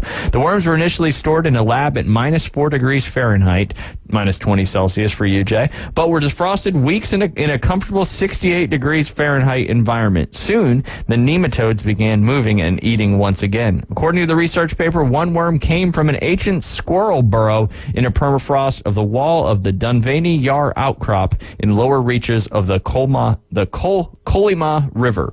The study revealed that this worm is around 32,000 years old. The other worm, which was found in permafrost near Alasia River in 2015, is around 41,700 years old. Currently, these 2 nematodes are the oldest living animals on the planet. Originally, both worms were believed to be female, but one of them has turned out to be a triploid, meaning that he has 3 sets of chromosomes and reproduces by pathogenesis, monosexual reproduction, meaning he can have, or he or she, whatever, can have more nematodes without anything. Gotcha. Which is like an amoeba and that kind of stuff. Monosexual. Yes. Yeah. Yes. You can make it happen by yourself. Right. Yeah. We have a different name in America, but these are nematodes, and that's how it happens. However, some outlets remain skeptical about the claim, citing scientists who believe these worms could have been introduced by permafrost samples via contamination in the lab because nematodes are so common they're even found in tap water. It is possible that they were added to the samples accidentally and are not agent at all. What do you think, Jay? I think this is what you're missing with the live bait in the bay. I really do. I feel like this is something we got to get a hold of this, and we can start catching some redfish. Oh, like get the nematodes? Yeah, they're microorganisms. Oh, you can't they're not, see them. Oh. No, they're not like earthworms. I got you. Nematodes. So they came back to life at 68 degrees, is what you said. Yes, in the microorganism itself, or in the squirrel thing or burrow, whatever it was. They started moving again in the petri dish and eating. I would like to. Well, I would say I'd like to see them, but I can't. If you have a microscope, you could. Yeah. Nematode. Not to be confused with the toads that Doug Funny caught with Skeeter on the episodes out there at the pond, behind whatever that restaurant was that they always used to eat at. You remember what I'm talking about? Yeah. I can't remember the name of it, though. Yeah, I don't. I got nothing. That's bizarre, man. Yeah. I mean, yeah. I guess anything can live. Encino Man. Oh, yeah. Yeah. Honker Burger. Honker Burger, that's right. Honk, honk. Skeeter always used to honk his nose. That's right. That's right. Bring back Doug. Yeah. I'm sure you could watch it somewhere. Oh, I'm sure. Yeah. Doug Funny. Patty Mayonnaise. Mm-hmm. Roger Klotz. He was the mean guy. I can't believe I just remembered his name. Yeah, I remember. But yeah, I mean, what else is... what was that movie? Is it Cryo Man? Where they put him with Sylvester Stallone or something like that, was put in the cryogenic chamber, and then he came out and he had to fight people and all that good stuff. I do remember that. I don't think it's called Cryo Man. No. I think it's like, is it Demolition Man? Not The Running Man. That's Arnold Schwarzenegger.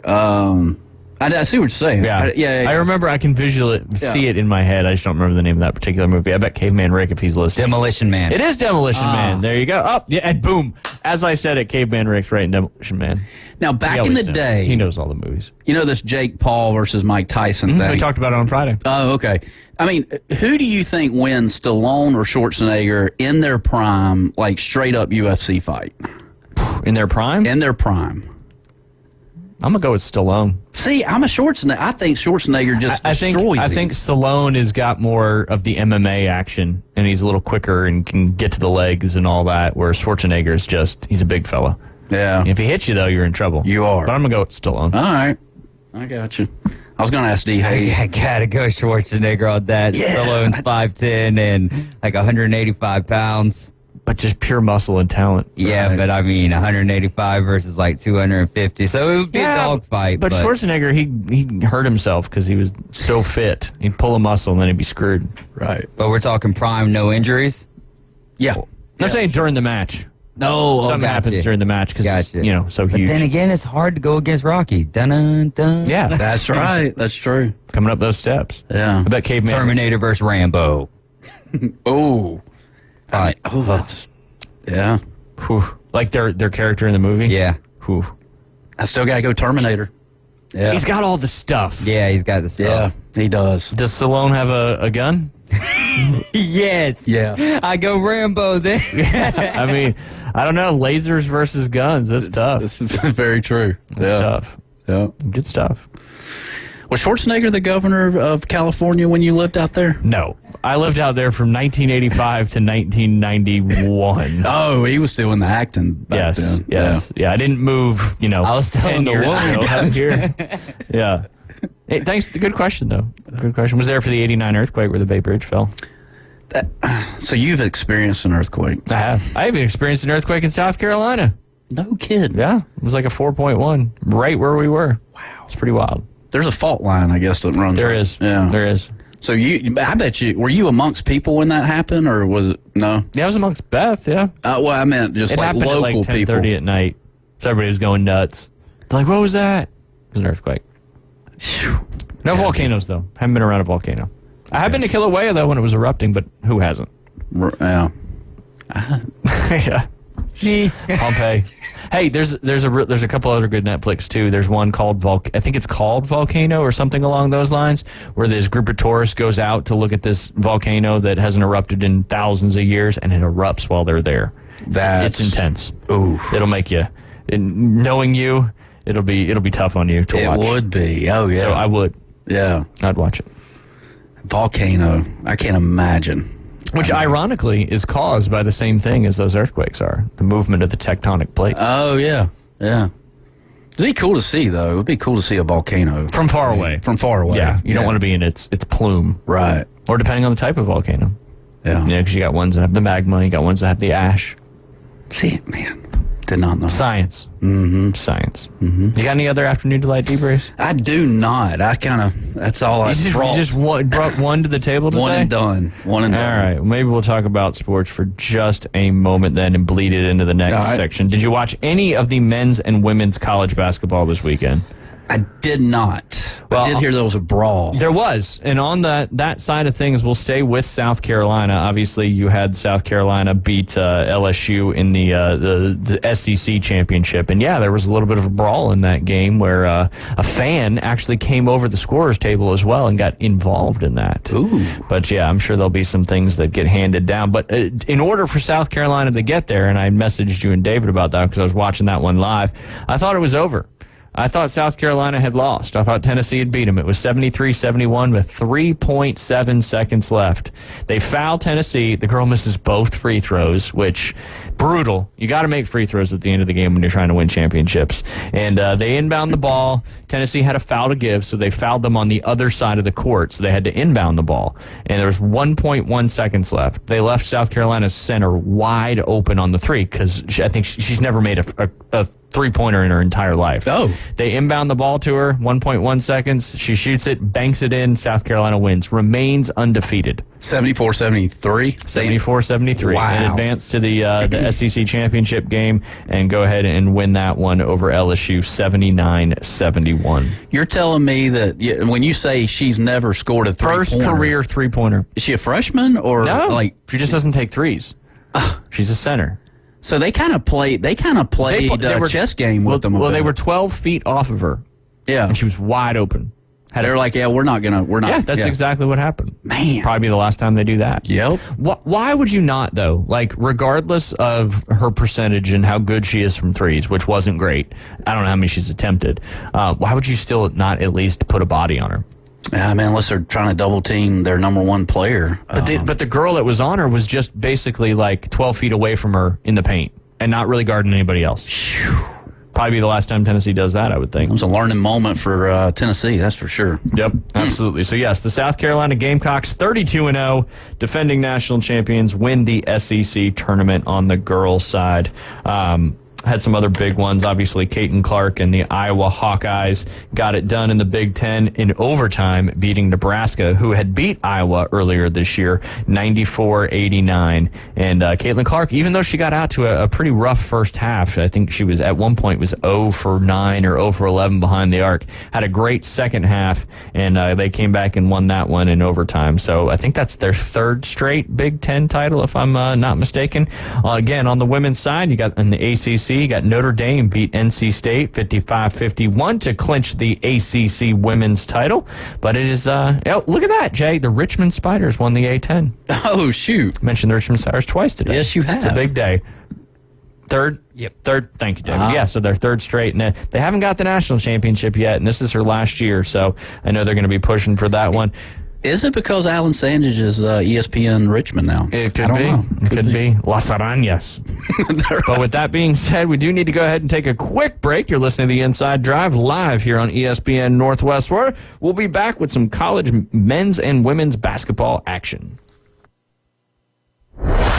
ESPN Northwest Florida has your chance to win a pair of tickets to the Geico 500.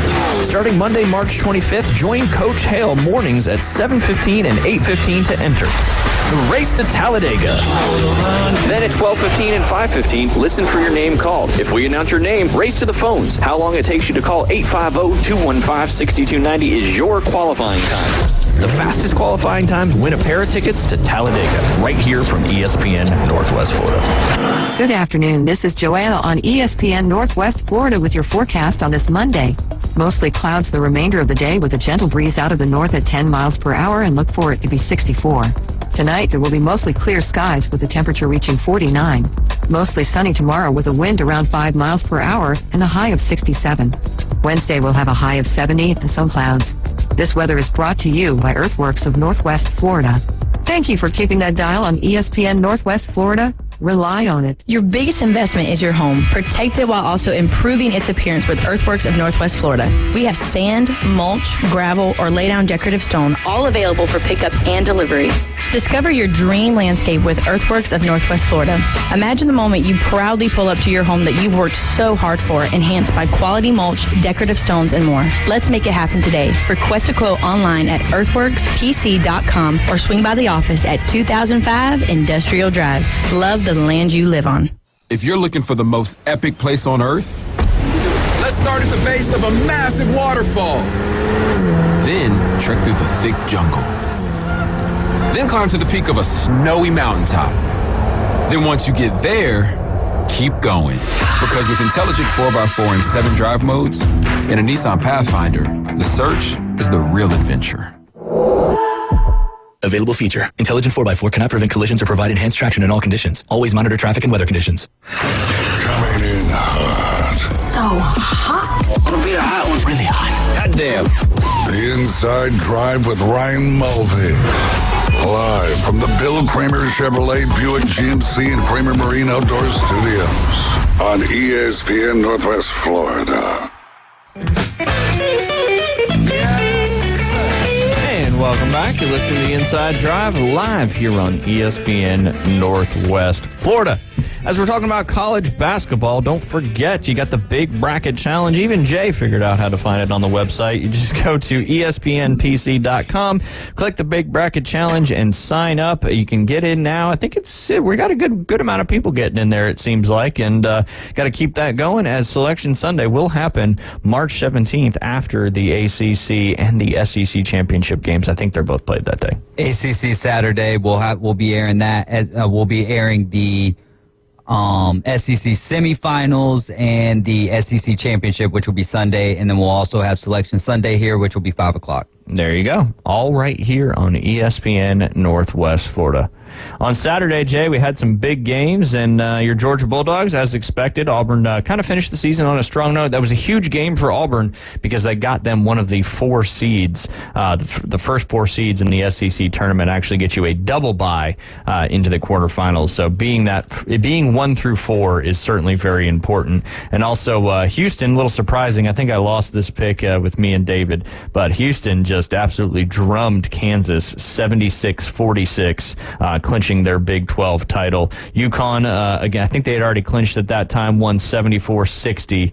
Kentucky actually ended up beating Tennessee, kind of was in control of that game most of the way. I still think, I don't know if they get a number one seed or not. I think they're well deserving of it despite that loss to Kentucky. They'd already clinched the first number one seed in the SEC, and we even talked a little bit about that on Friday. Maybe weren't quite, pushing as hard as they normally would. But Kentucky with some good momentum going into the SEC tournament. Arizona and USC. Arizona, number 5 in the country, lost to USC 78-65. Kansas State also down number 6 in the country, Iowa State. So a lot of number 4 team, number 5 team, and the number 6 team all lost this past weekend to round out the regular season.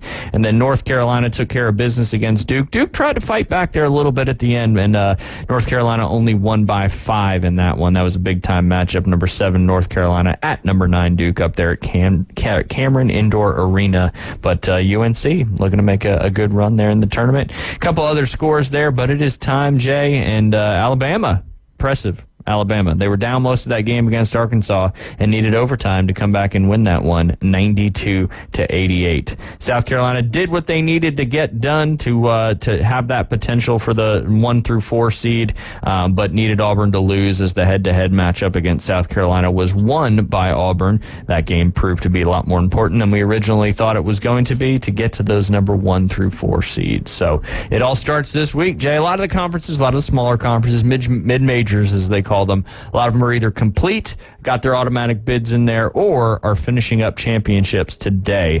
I do know like the Sun Belt Conference is finishing up today over there in the Pensacola Bay Center, but some of the teams that have already earned automatic bids from the Ohio Valley Conference, you got the Morehead State Eagles. We used to play them when we were in the Big South in football at Coastal my first few years there. From the Big South, the Longwood Lancers, they won that tournament 85-59 over UNC Asheville. And from the Missouri Valley Conference, you had the Drake Bulldogs beating Indiana State. We were talking about Cream Abdul-Jabbar there, and they won that one 84-80 to earn themselves an automatic bid to the tournament. Then you got Stetson. We talk about Stetson. I don't know why we talk about Stetson so much, but that's down there in DeLand, Florida, and they won 94-91 coming out of the A-Sun. They beat Austin Peay in the championship game of that particular tournament. Like I said, the Sun Belt, the Southern, the Horizon, the Northeast, the Coastal Athletic, West Coast Conference, Summit League, Southland, Big Sky, Patriot, American East, Mid-Eastern, Southwestern, Mountain West, they all finish up over the next few days. Where the big-time tournaments, the ACC, the SEC, the Pac-12, the Big Ten, and the Big 12 all really get underway starting this week. I think Drake makes it all the way. Wins the national championship? Wins the national championship. There's always that one. And this is, as I move into this bracketology in the next couple weeks. All right, well, put your money where your mouth is, and I want to see Drake in the national championship. We keep talking risk. I think you always have to pick that one. They always make it, right? There's always that one that you have no idea. Google the last 20 NCAA men's basketball national champions. Well, I'm just saying they make it. Let's just say you said the whole thing. Now, is the dance 16 or is the dance 4? When you make it to the dance, the whole thing. When you say making it to the dance, that's the final 4? No, that's the whole thing. That's the whole thing? Yeah. Oh, okay. We're learning so much. The Sweet 16. Okay, you got the Sweet 16. Yes, the Elite 8, the Elite Final 8, Four, Final 4. Okay. The national championship. So the dances. All right. The dance is just the entire thing. Oh, okay. Glad we got that for you. Gotcha. But yes, you are correct. But there's always, there's always a team that's going to upset somebody for sure. Yeah. And you got to, but going on to win the Natty, I don't know so much about that. Right. Which team which conference you want to start with? ACC, SEC, Big 12, Big 10, or Pac-12? What's your Coastal? What are they? They're not in the. Oh, they're not. Let's go SEC. All right. Oh, you want to start right at the top because it just means more. All right. It is set. Like I said, those top 4 seeds were so important as it gets you a double bye into the quarterfinals. Those teams are number 1 Tennessee, number 2 Kentucky, number 3 Alabama, and number 4 Auburn, sneaking in that 4 spot over South Carolina due to that head-to-head tiebreaker. And I'm pretty sure that's how Kentucky and Alabama shook out as well, as that head-to-head tiebreaker. Kentucky won that one. But your first round games will start on Wednesday, and that's going to be it's going to be on the SEC network. Man, that is small. Looks like it's 6 p.m. Central Time. You've got number 13 seed playing number 12 seed Vandy versus Arkansas. Who do you like in that one, Jay? It's a tough one. They're both terrible. Did Arkansas play Alabama decent this past? They took them to overtime. We literally just talked about that. All right, let's go Arkansas. I think they take. I think that's a good move. Yeah. So they're going to go if they beat Vandy, they will move on to play South Carolina on Thursday, March 14th, 25 minutes after the noon game again on Thursday. So that's you've got 4 teams that are essentially play-in games, so to speak. They call it the first round though. And then Missouri, the number 14 seed, has not won a game in the SEC this year, is taking on your Georgia Bulldogs, who are the 11th seed. That's going to be 25 minutes after that 6 p.m. game of Vandy and Arkansas. Who do you like in that one, Missouri or Georgia? Gotta go Georgia. There's only one right answer. Yeah, you got to. Georgia's going to win that one. If they do win that game, they will play Florida in the in the second round matchup on March 14th. That'll be the 6th game that day. So, Georgia wins that one? Nah, I'm not. I think Florida wins that one. Georgia beats Missouri. Missouri's had a terrible year, right? Yeah, a bajillion in the SEC. Yeah, I think the buck stops there with Georgia, unfortunately. Okay, so Florida goes on in the second round. Yep. What about they got buys into the second round. Number 9 seed Mississippi State versus number 8 seed LSU. That game tips off on noon or at noon Central Time right there on Thursday. Who do you like in that one? Let's go LSU Tigers. I think I'm on Mississippi State. I think it's going to get that one. Really? They've played decent basketball all year and lost a lot of close games, so I'm going to take Mississippi State in that one. Okay. You got Arkansas beating Vandy, so that means they'll be playing 25 minutes after that noon game, game 4. That'll be Arkansas versus South Carolina. Let's go South Carolina on that one. I think that's probably a good call there. That's for sure. That's it should be a win there for South Carolina, but you never know. It's basketball. Anybody can win any day for the most part. Don't know about Drake winning the national championship, but it's out there. Number 10, Ole Miss versus number 7, Texas A&M. That'll be at night on Thursday, 6 p.m. Central Time for the tip-off. That's game 5. Who do you like in that one? And who is this again? Ole Miss and Texas A&M. Ooh, let's go Aggies. I think that's a good call. Yeah. The Texas A&M's won some games and shown. You've already said Florida moves on against Georgia. So that brings us to the quarterfinals. That'll be on Friday, March 15th, coming up in about 4.5 days. And the first matchup there will be Game 7. That is the noon tip-off. So you took LSU? I did. Okay. So they'll be facing number 1 Tennessee. Again, that's noon tip-off right there on ESPN. What do you think? We can bring you live updates during that game on Friday. Yeah, let's go Tennessee. I think that's probably the right call. Now, here's what gets a little trickier. You got South Carolina and Auburn 25 minutes after that noon tip-off game with Tennessee and whoever wins LSU, Mississippi State. South Carolina moves on, playing Auburn. Who do you like in that one? Yikes. I'll go Auburn. I still feel like Bruce Pearl can bring the magic. Hey, they've been playing, despite losing to Tennessee, their last loss, I still think they played really good ball in that game. And I think they beat South Carolina once before at South Carolina handedly. Okay. And this is all up there in Nashville at the Bridgestone Arena, home of the Nashville Predators. I think I like Auburn in that one as well. And then you got number 7. Again, if they beat Ole Miss, the game 9 will be at 6 p.m. on Friday Central Time. That'll be the winner of Ole Miss and Texas A&M going against Kentucky. What do you think? Either one of those teams wins. Who do you think? Kentucky's had a really good year. They have. They're the number 2 seed in the SEC. Yeah. And they just beat the number 1 seed, Tennessee, number 4 team in the country. The home of basketball is Kentucky. I think Kentucky wins. There you go. Yep. I think the home of basketball is actually somewhere in, Connecticut? Is it Connecticut? Something like that. In my mind, it's Kentucky. Okay. I'm good with that. Yeah. Some might say Kansas. Some might say Illinois. But it's to each his own on that one. Florida beats Georgia, like you said. They'll take on the number 3 seed Alabama. That'll be the last quarterfinal game on Friday night following the Kentucky game. If it is Florida that makes it, who do you like in that one? So if Florida, who would Florida be playing? Alabama. And I think Florida just beat Alabama in the regular season, too. Okay. Like 104 to 83 or Florida something. beats everybody at their home building. But this, again, some neutral sites, the SEC tournament. True. In Nashville. Let's go Alabama. All right. Yep. So if that is the case, then you've got the top 4 seeds advancing to the semifinals, and that would bring Tennessee versus Auburn and Kentucky versus Alabama. That would be a great semifinals. That'd be tough. Be tough to get past Tennessee, but just off the top, we'll get to it when we get to it as well. But who do you like in those two games? Let's go Kentucky and Bama.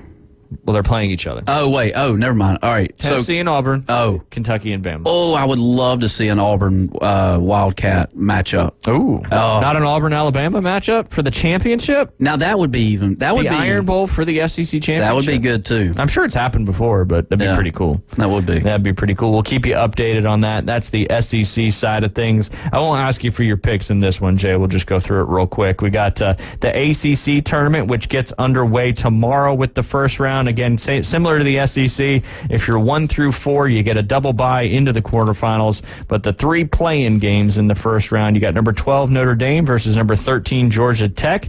That'll be on 2 p.m. Central Time on the ACC network. All these will be on the ACC network until they progress onto ESPN. Number 10 NC State versus number 15 Louisville. Just crazy that Louisville is the 15th seed, the highest seed in the ACC tournament. Just typically known as a basketball school for sure, but bring Patino back. Yeah. He's not. I don't think he's doing too well where he's at. Though. He's not. So, but that's NC State at Louisville, and then the last game that night is number 11 Boston College taking to Miami, and then you'll have in the second round Virginia Tech at playing Florida State. The ACC tournament is always hosted. It's in Washington D.C. I didn't know that. I wonder what arena that is. It says Washington D.C. right here. What arena is that? For what league? ACC. Not sure. The Wizards? Maybe. Do the Wizards still exist? Yeah. Do they? Yeah. Oh. But I don't. They're hanging out with Puff the Magic Dragon. Yeah, exactly. We need an update on that poll question too, Jay. Yeah, we do. I don't know how to update, but we'll take care of it. We'll take care of it. Anyway, Virginia Tech at Florida State. The winner of you got it. Capital One Arena. Okay. Is that where the Wizards play? I don't know. Or the Washington Capitals? I'm thinking the Caps. Okay. I think that would make sense. Capital One's in everything, man. It's like when they come to the white flag yesterday. It's like this final lap is sponsored by Capital One. Wizards, Caps, and Georgetown. Oh, the Hoyas. Patrick Ewing played at Georgetown. We have the same birthday. No big deal. So you're saying you're from La Jolla? No, I'm not. I'm not. But yeah, ACC tournament. Those quarterfinal rounds will be on Thursday, semifinals on Friday, and as David said earlier, the ACC championship will be right here on ESPN Northwest Florida. Tip-off 7:30 p.m. Central Time Zone. Also be broadcast live there on ESPN. On the side of the Big 12, that's a big one coming up. Got a lot of really good teams there. You got a couple playing games. Oklahoma State, UCF. As David said last week, watch out for UCF. They make some noise in this tournament. West Virginia, Cincinnati, and then you move to the second round games. You've got the winner of the Oklahoma. I keep wanting to say Ohio State. Oklahoma State UCF game will take on BYU.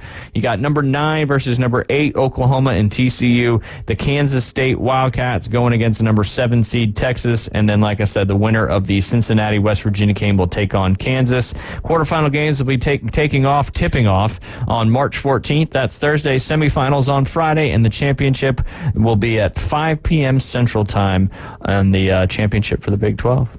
Give me one team out of the Big 12 who wins it. Who wins the conference championship? Oh, man. Ohio State. There you go, man. That's almost as bold as your Drake pick. I think it's bolder. Bolder. I think it's a lot more bold. Moving on to the Big Ten, which is where Ohio State. I got Oklahoma in that one. Yeah. In the Big Ten, I'll take Oklahoma. I'll go Oklahoma State. In the number Are they Big 12? All right, let's get back on track. Okay, yeah. We're throwing you for a loop there. Texas. Okay, you got Texas. I like it. There you go. Good choice. Good choice. What about Iowa State? Yeah. Who you got in the Big 12? It'd be tough to go what Houston did this weekend. Yeah. It'd be tough to go against them. But I could see Iowa State, even though they just lost as well. Maybe that's a good wake-up call for them. But, yeah, I mean, I think it's going to come. And what about your Baylor Bears? That's who I'm going to ride with is the Baylor Bears. That's going to be a good conference championship. There's no doubt about that one. All right, Big Ten, which is where Ohio State resides. You've got Rutgers and Maryland, Michigan and Penn State in the the first-round games there. That's on Wednesday. Big Ten is the other conference that culminates on Sunday as well. And then you've got the second-round matchups, Minnesota, Michigan State. The winner of Rutgers versus Maryland will play Wisconsin. Ohio State versus Iowa. The winner of Michigan and Penn State will take on Indiana. And then followed by your quarterfinal rounds on Friday, March 14th. Saturday, March 16th, you'll have the semifinal games.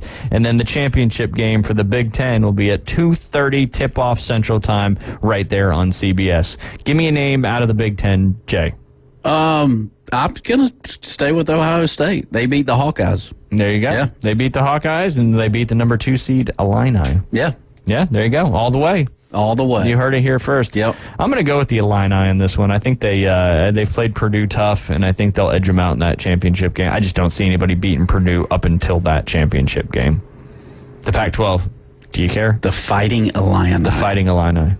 We'll skip over the Pac-12 because we got to take a break. Gotcha. Got to take a quick time out. When we get back, it'll be our final segment of this beautiful Monday. You're listening to The Inside Drive live here on ESPN Northwest Florida. ESPN Northwest Florida. We're taking the Inside Drive. I'd love to see Auburn, and I think they have the team to do it. I think Tennessee has the team to do it, but I think you could see a surprise team like a Florida or somebody like that go on a run and really improve their seeding stock by making a good run in the SEC tournament. So, I mean, they're one more game back behind it. Join Ryan Mulvey. Thank you very little. Middays 11 to 1 on ESPN Northwest Florida. With over 65 years of combined experience, Instant Replay Sports Cards is happy to help you take your collection to the next level. They carry all the new hobby boxes, signed memorabilia, and supplies. New and vintage cards in Pokemon. They sell and trade cards and are always looking to buy. They're an authorized source for Topps, Panini, Upper Deck, and Leaf cards. Instant Replay Sports Cards is open 7 days a week at 752 West 23rd Street, down from Academy Sports. It can always be reached at InstantReplaySportsCards.com. Are you looking for a place to take a leak? Do you have a truck, tractor, or other hydraulic equipment leaking or not performing as it should? At Reliable Hydraulic Solutions, we can get you back to work. Do you have a busted or leaking hose? We can typically replace them while you wait. Hydraulic cylinder or pump needing repair? In many cases, we can have it back to you the next day. Reliable Hydraulic Solutions, 6840 Highway 77 in Southport, just south of Tractor Supply. The best place in town to take a leak. Did you know that fees associated with real estate closings are virtually the same from one title company to the next? So what sets South Oak Title apart? Effective communication, customer service, expertise, and technology. If you're buying or selling real estate, refinancing a residential or commercial property, tell your realtor you want to close with South Oak Title. South Oak Title, with locations across the Southeast, including Panama City Beach, Inlet Beach, Destin, and Fort Walton Beach. Visit them online at southoaktitle.com. Welcome to the Inside Drive, the next big thing. It's a big, huge, giant deal. Sports betting, huge reactions, your calls and real-time coverage of the stories you're following. Broadcasting from the Bill Kramer Chevrolet Buick GMC and Kramer Marine Outdoor Studios on ESPN Northwest Florida. And welcome back. You're listening to The Inside Drive live here on ESPN Northwest Florida. Want to go through the pick'em real quick, Jay. We're going to give you an opportunity this week to earn double points. Thank you. Which could be good or bad depending on how you end up picking. But yeah, we picked a bunch of games. Picked 2 hockey games, 2 NBA games, 3 basketball games. We had a golf pick at the time, had to be within 5 strokes of the lead, and whoever finished higher earned the point. And then, of course, we had our NASCAR winner pick or wild card pick, as well as was the steady pick. So it started off with the Devils and the Hurricanes, and Devils lost again, unfortunately. And I think they've gotten rid of all their goalies, and they traded for 2 new goalies, but they lost that one. So I got that wrong. David Hayes got that right. Not off to a good start, and given David swept the NASCAR side of things. And then the Maple Leafs and the Lightning. He didn't believe in his team. And I might have said the wrong game because y'all just destroyed the Flyers on Saturday, 7-0. Yeah. And then John Tortorella had a little couple bad words and got thrown out of the game, but then refused to leave the bench. He eventually did, but it caused a little bit of a scene there. So I guess I would have chosen would that have been from Sunday, or did I just write down the wrong team name? Because I put Leafs and Lightning. Yeah, and I picked the Maple Leafs, but I don't know. Man, I don't know what I don't know what happened. When is that We game? can strike that from the record. Yeah. I know, because I picked the Lightning. There you go. No, yeah, we'll just leave that one empty. The Pacers and the Magic. Who got that one yesterday? Pacers came back from... Did they? Yeah. That's what D. Hayes... I got that from David Hayes. Yeah. 111-97. Yep. Orlando was up 15, and Pacers stormed back. There you go. Well, we both picked the Pacers, so it doesn't really matter, but that is a win there. And then the Lakers and the Timberwolves. I know the Lakers won that one. I picked the Timberwolves, so David got that one as well. Kentucky and Tennessee. We both picked Kentucky, so we got a win there. And then, unfortunately, I went with the Kansas Jayhawks, and that one didn't go well. David got that one with Houston. I also went with Duke. That didn't go well because UNC got that one as well. I've only got 2 right. I did get Zalatoris, who finished higher than Brian Harmon, so at least I got 3 this There you week. go. And then, of course, he picked Ross Chastain. I picked Truex, and Chastain finished in the top 5. Truex came all the way back to 7th, and he had Denny Hamlin as his steady NASCAR pick. So he swept that one. So David got 8 out of 10 that week, digging me further into the hole. You had Truex there for a while. He didn't pit when a lot of guys... Yeah, and that's what ended up costing him because he couldn't run on his tires anymore. Nope. But he came back. He was a lap down when he came out of pit, and he came all the way back to 7th place. Sure did. Just going to show you how important those new tires are. Sure, you got that right. You need good rubber. Yep. Yep. All the time. All the time. All the time. Sometimes it used to be sheep back in the day. Yeah. You got to have good rubber. All right, I got one for you. We could talk about some other sports. This is sports related, but I wanted to it's kind of a fun one. So pro teams with 0 championships. There's 2, 4, 6, 8, 10, 12 in the NFL, 5 in Major League Baseball, 10 in NBA, and 11 in hockey. Okay. You want to start with the NFL? Sure. All right. We got the Cardinals, the Falcons, the Chargers, the Texans, the Lions, the Titans, the Vikings, the Bills, the Bengals, the Panthers, the Browns, and the Jags. Who's the next team to get a championship that is currently does not have one? Oh, man. I mean, the Bills seem to be right there all the time. I would say that's probably a fair one. The Bengals, they start out so slow in their seasons. It seems like they start out, and they just can't get. And Burrow got hurt. Yep, sure did. Because he always does. Uh-huh. So you going with the Bills? Bills. What about you, D. Hayes? Who do you think? You know what? I'm going to go with the Chargers and take Harbaugh over there, too. I hope that they end up, if they let go of Eckler, maybe they bring Henry over there. Ooh. But more than likely, Henry's going to go to the Cowboys now that Pollard is a Titan. But, yeah, give me the Chargers. I like it. I'm going to go with kind of an obvious one, but we'll see, and that's the Detroit Lions. That's a good one. I think that the NFC side of things is a little easier to get it to that Super Bowl and maybe get a victory. Obviously, they were pretty close getting up big against the Niners, but had a little collapse there. Niners came back, ended up losing in the Super Bowl. All right, Major League Baseball. Only 5 teams out of the 30 have not won a championship. Okay. Colorado Rockies, Seattle Mariners, Milwaukee Brewers, San Diego Padres, or the Tampa Bay Rays. Who's the first one to end the winless streak? Not saying it happens this year. I'm just saying who's the first one to end that. I was going to say, man, that's a tough one. Tampa, maybe Tampa off the top of my head. Any of those That's other fine, ones. your choice. Yeah, any of the. Yeah, I don't even want to pick because I think the Dodgers and the Braves are there this year. Well, any year. The first one to end the drought. Dodgers versus the Braves for the World Series. I knew you. Right. Hey, boy, I was born at night, just not last night. I think for me, it's between the Mariners and the Rays. I would love to see the Rays get it done, but the Mariners got a superstar over there in Julio Rodriguez. So we'll see. I'll go with the Mariners. Yeah, there you go. I was going to take the Padres in this one, just because that's Liam's baseball team's name. I can't believe they don't have a franchise World Series. Very interesting. Even in the Tony Gwynn era, oh my gosh. It just goes to show you how hard it is to win. Yeah. But that is out of the NHL, NFL, NBA, and Major League Baseball, they have the fewest amount of teams that have not won. So there's something to be said for that as well. All right, NBA, you've got that looks like the Magic. They use the logos. The Magic, the Hornets, the Clippers, the Nets, the Hawks, the Grizzlies, the Pacers, the Timberwolves, the Suns, and the Jazz. I'm actually proud of myself for using all those logos. Who do you think first? Man, just say that one more time.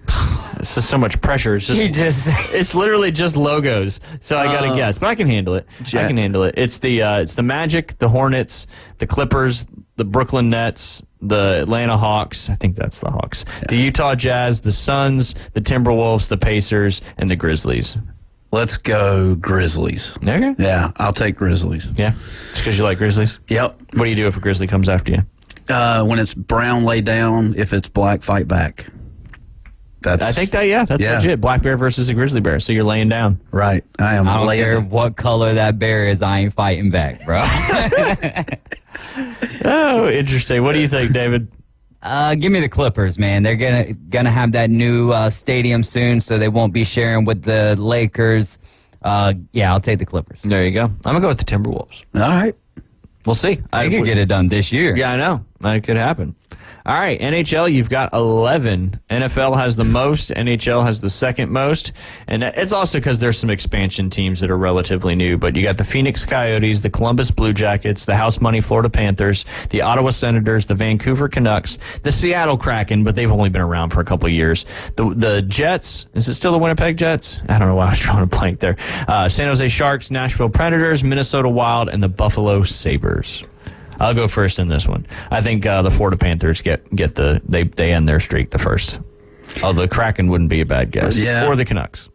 I know. Or really several of these teams. We're taking a test. I'm leaning over your shoulder to see what your answer is, and it's Florida. I'll go Florida as Come well. on. Go with the Phoenix Coyotes. Okay, let's go Coyotes. Yeah, they'll do it in a college stadium. Yep. I'll go with Nashville. Not because I think so, but just because of all of those teams on that list. That's who I would want to see win it. I'd love to go to a game up there in Nashville. When they had that run several years ago and the atmosphere up there, it just looked awesome.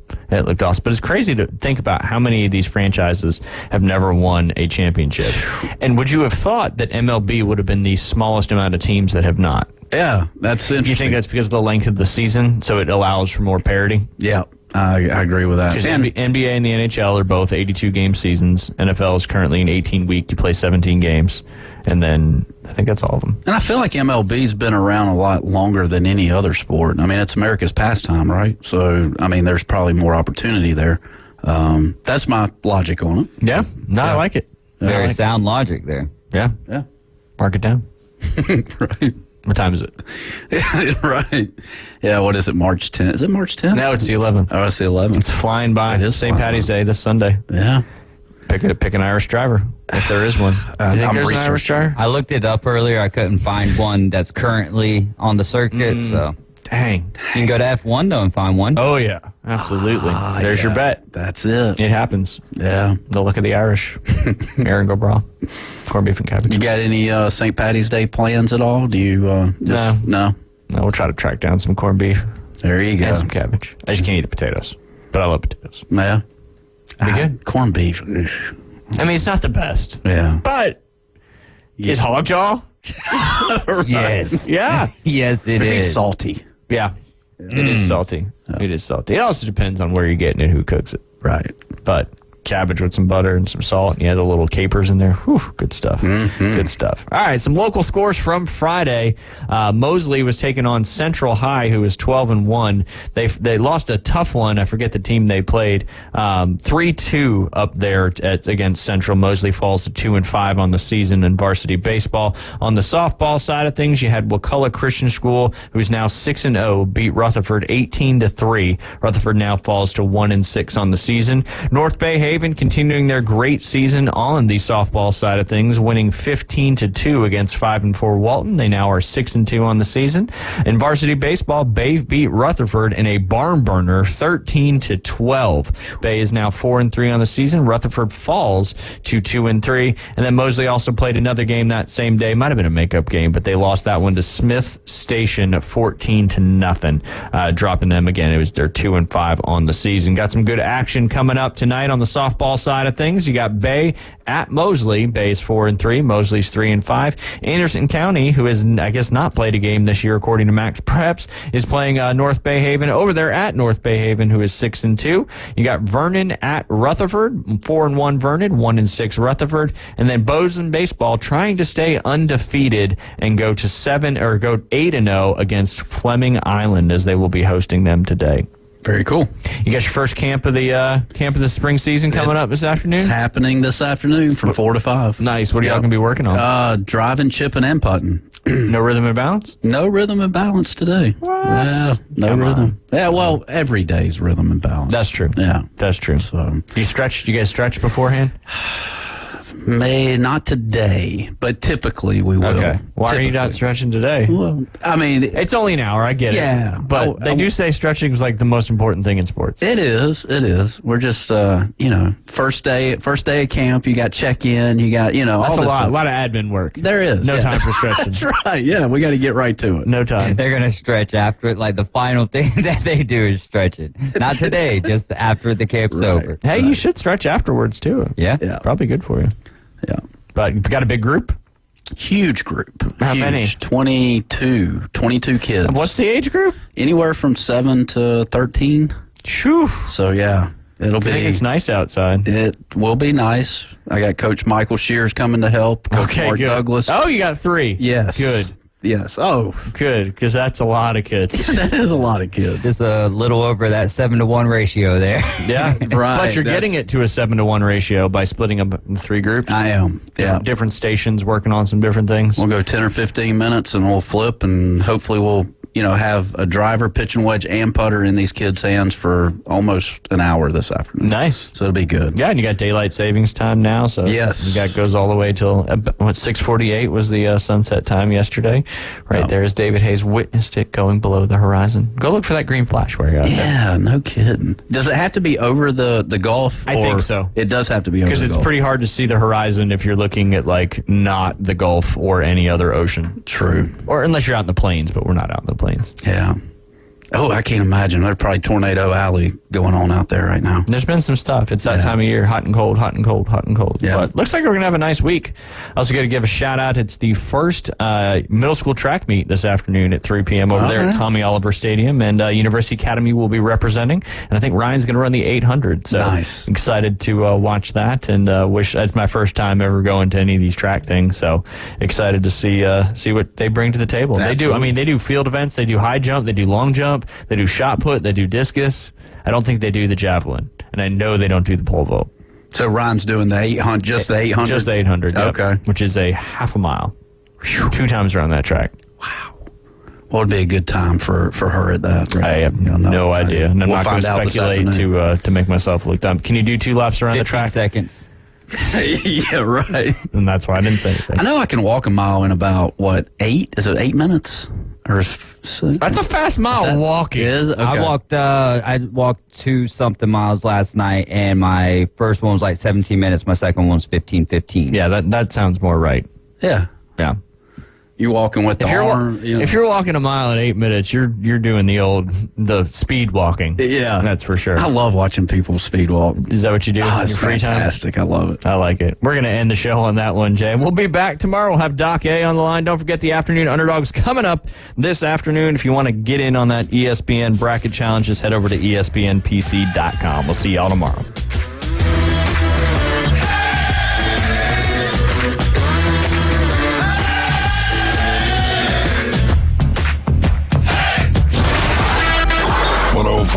ESPN Northwest Florida presents the madness of college basketball. 68 teams, 32 conference champions. But there can only be one. ESPN Northwest Florida is your exclusive radio home for the NCAA College Basketball Tournament. Good afternoon. This is Joanna on ESPN Northwest Florida with your forecast on this Monday. Mostly clouds the remainder of the day with a gentle breeze out of the north at 10 miles per hour and look for it to be 64. Tonight, there will be mostly clear skies with the temperature reaching 49. Mostly sunny tomorrow with a wind around 5 miles per hour and a high of 67. Wednesday will have a high of 70 and some clouds. This weather is brought to you by Earthworks of Northwest Florida. Thank you for keeping that dial on ESPN Northwest Florida. Rely on it. With over 65 years of combined experience, Instant Replay Sports Cards is happy to help you take your collection to the next level. They carry all the new hobby boxes, signed memorabilia, and supplies. New and vintage cards and Pokemon. They sell and trade cards and are always looking to buy. They're an authorized source for Topps, Panini, Upper Deck, and Leaf cards. Instant Replay Sports Cards is open 7 days a week at 752 West 23rd Street, down from Academy Sports. It can always be reached at InstantReplaySportsCards.com. Are you tired of hearing 2 weeks when you call to get your boat worked on? Hey folks, it's Chris Kramer with Kramer Marine and Outdoor, and we'll get you in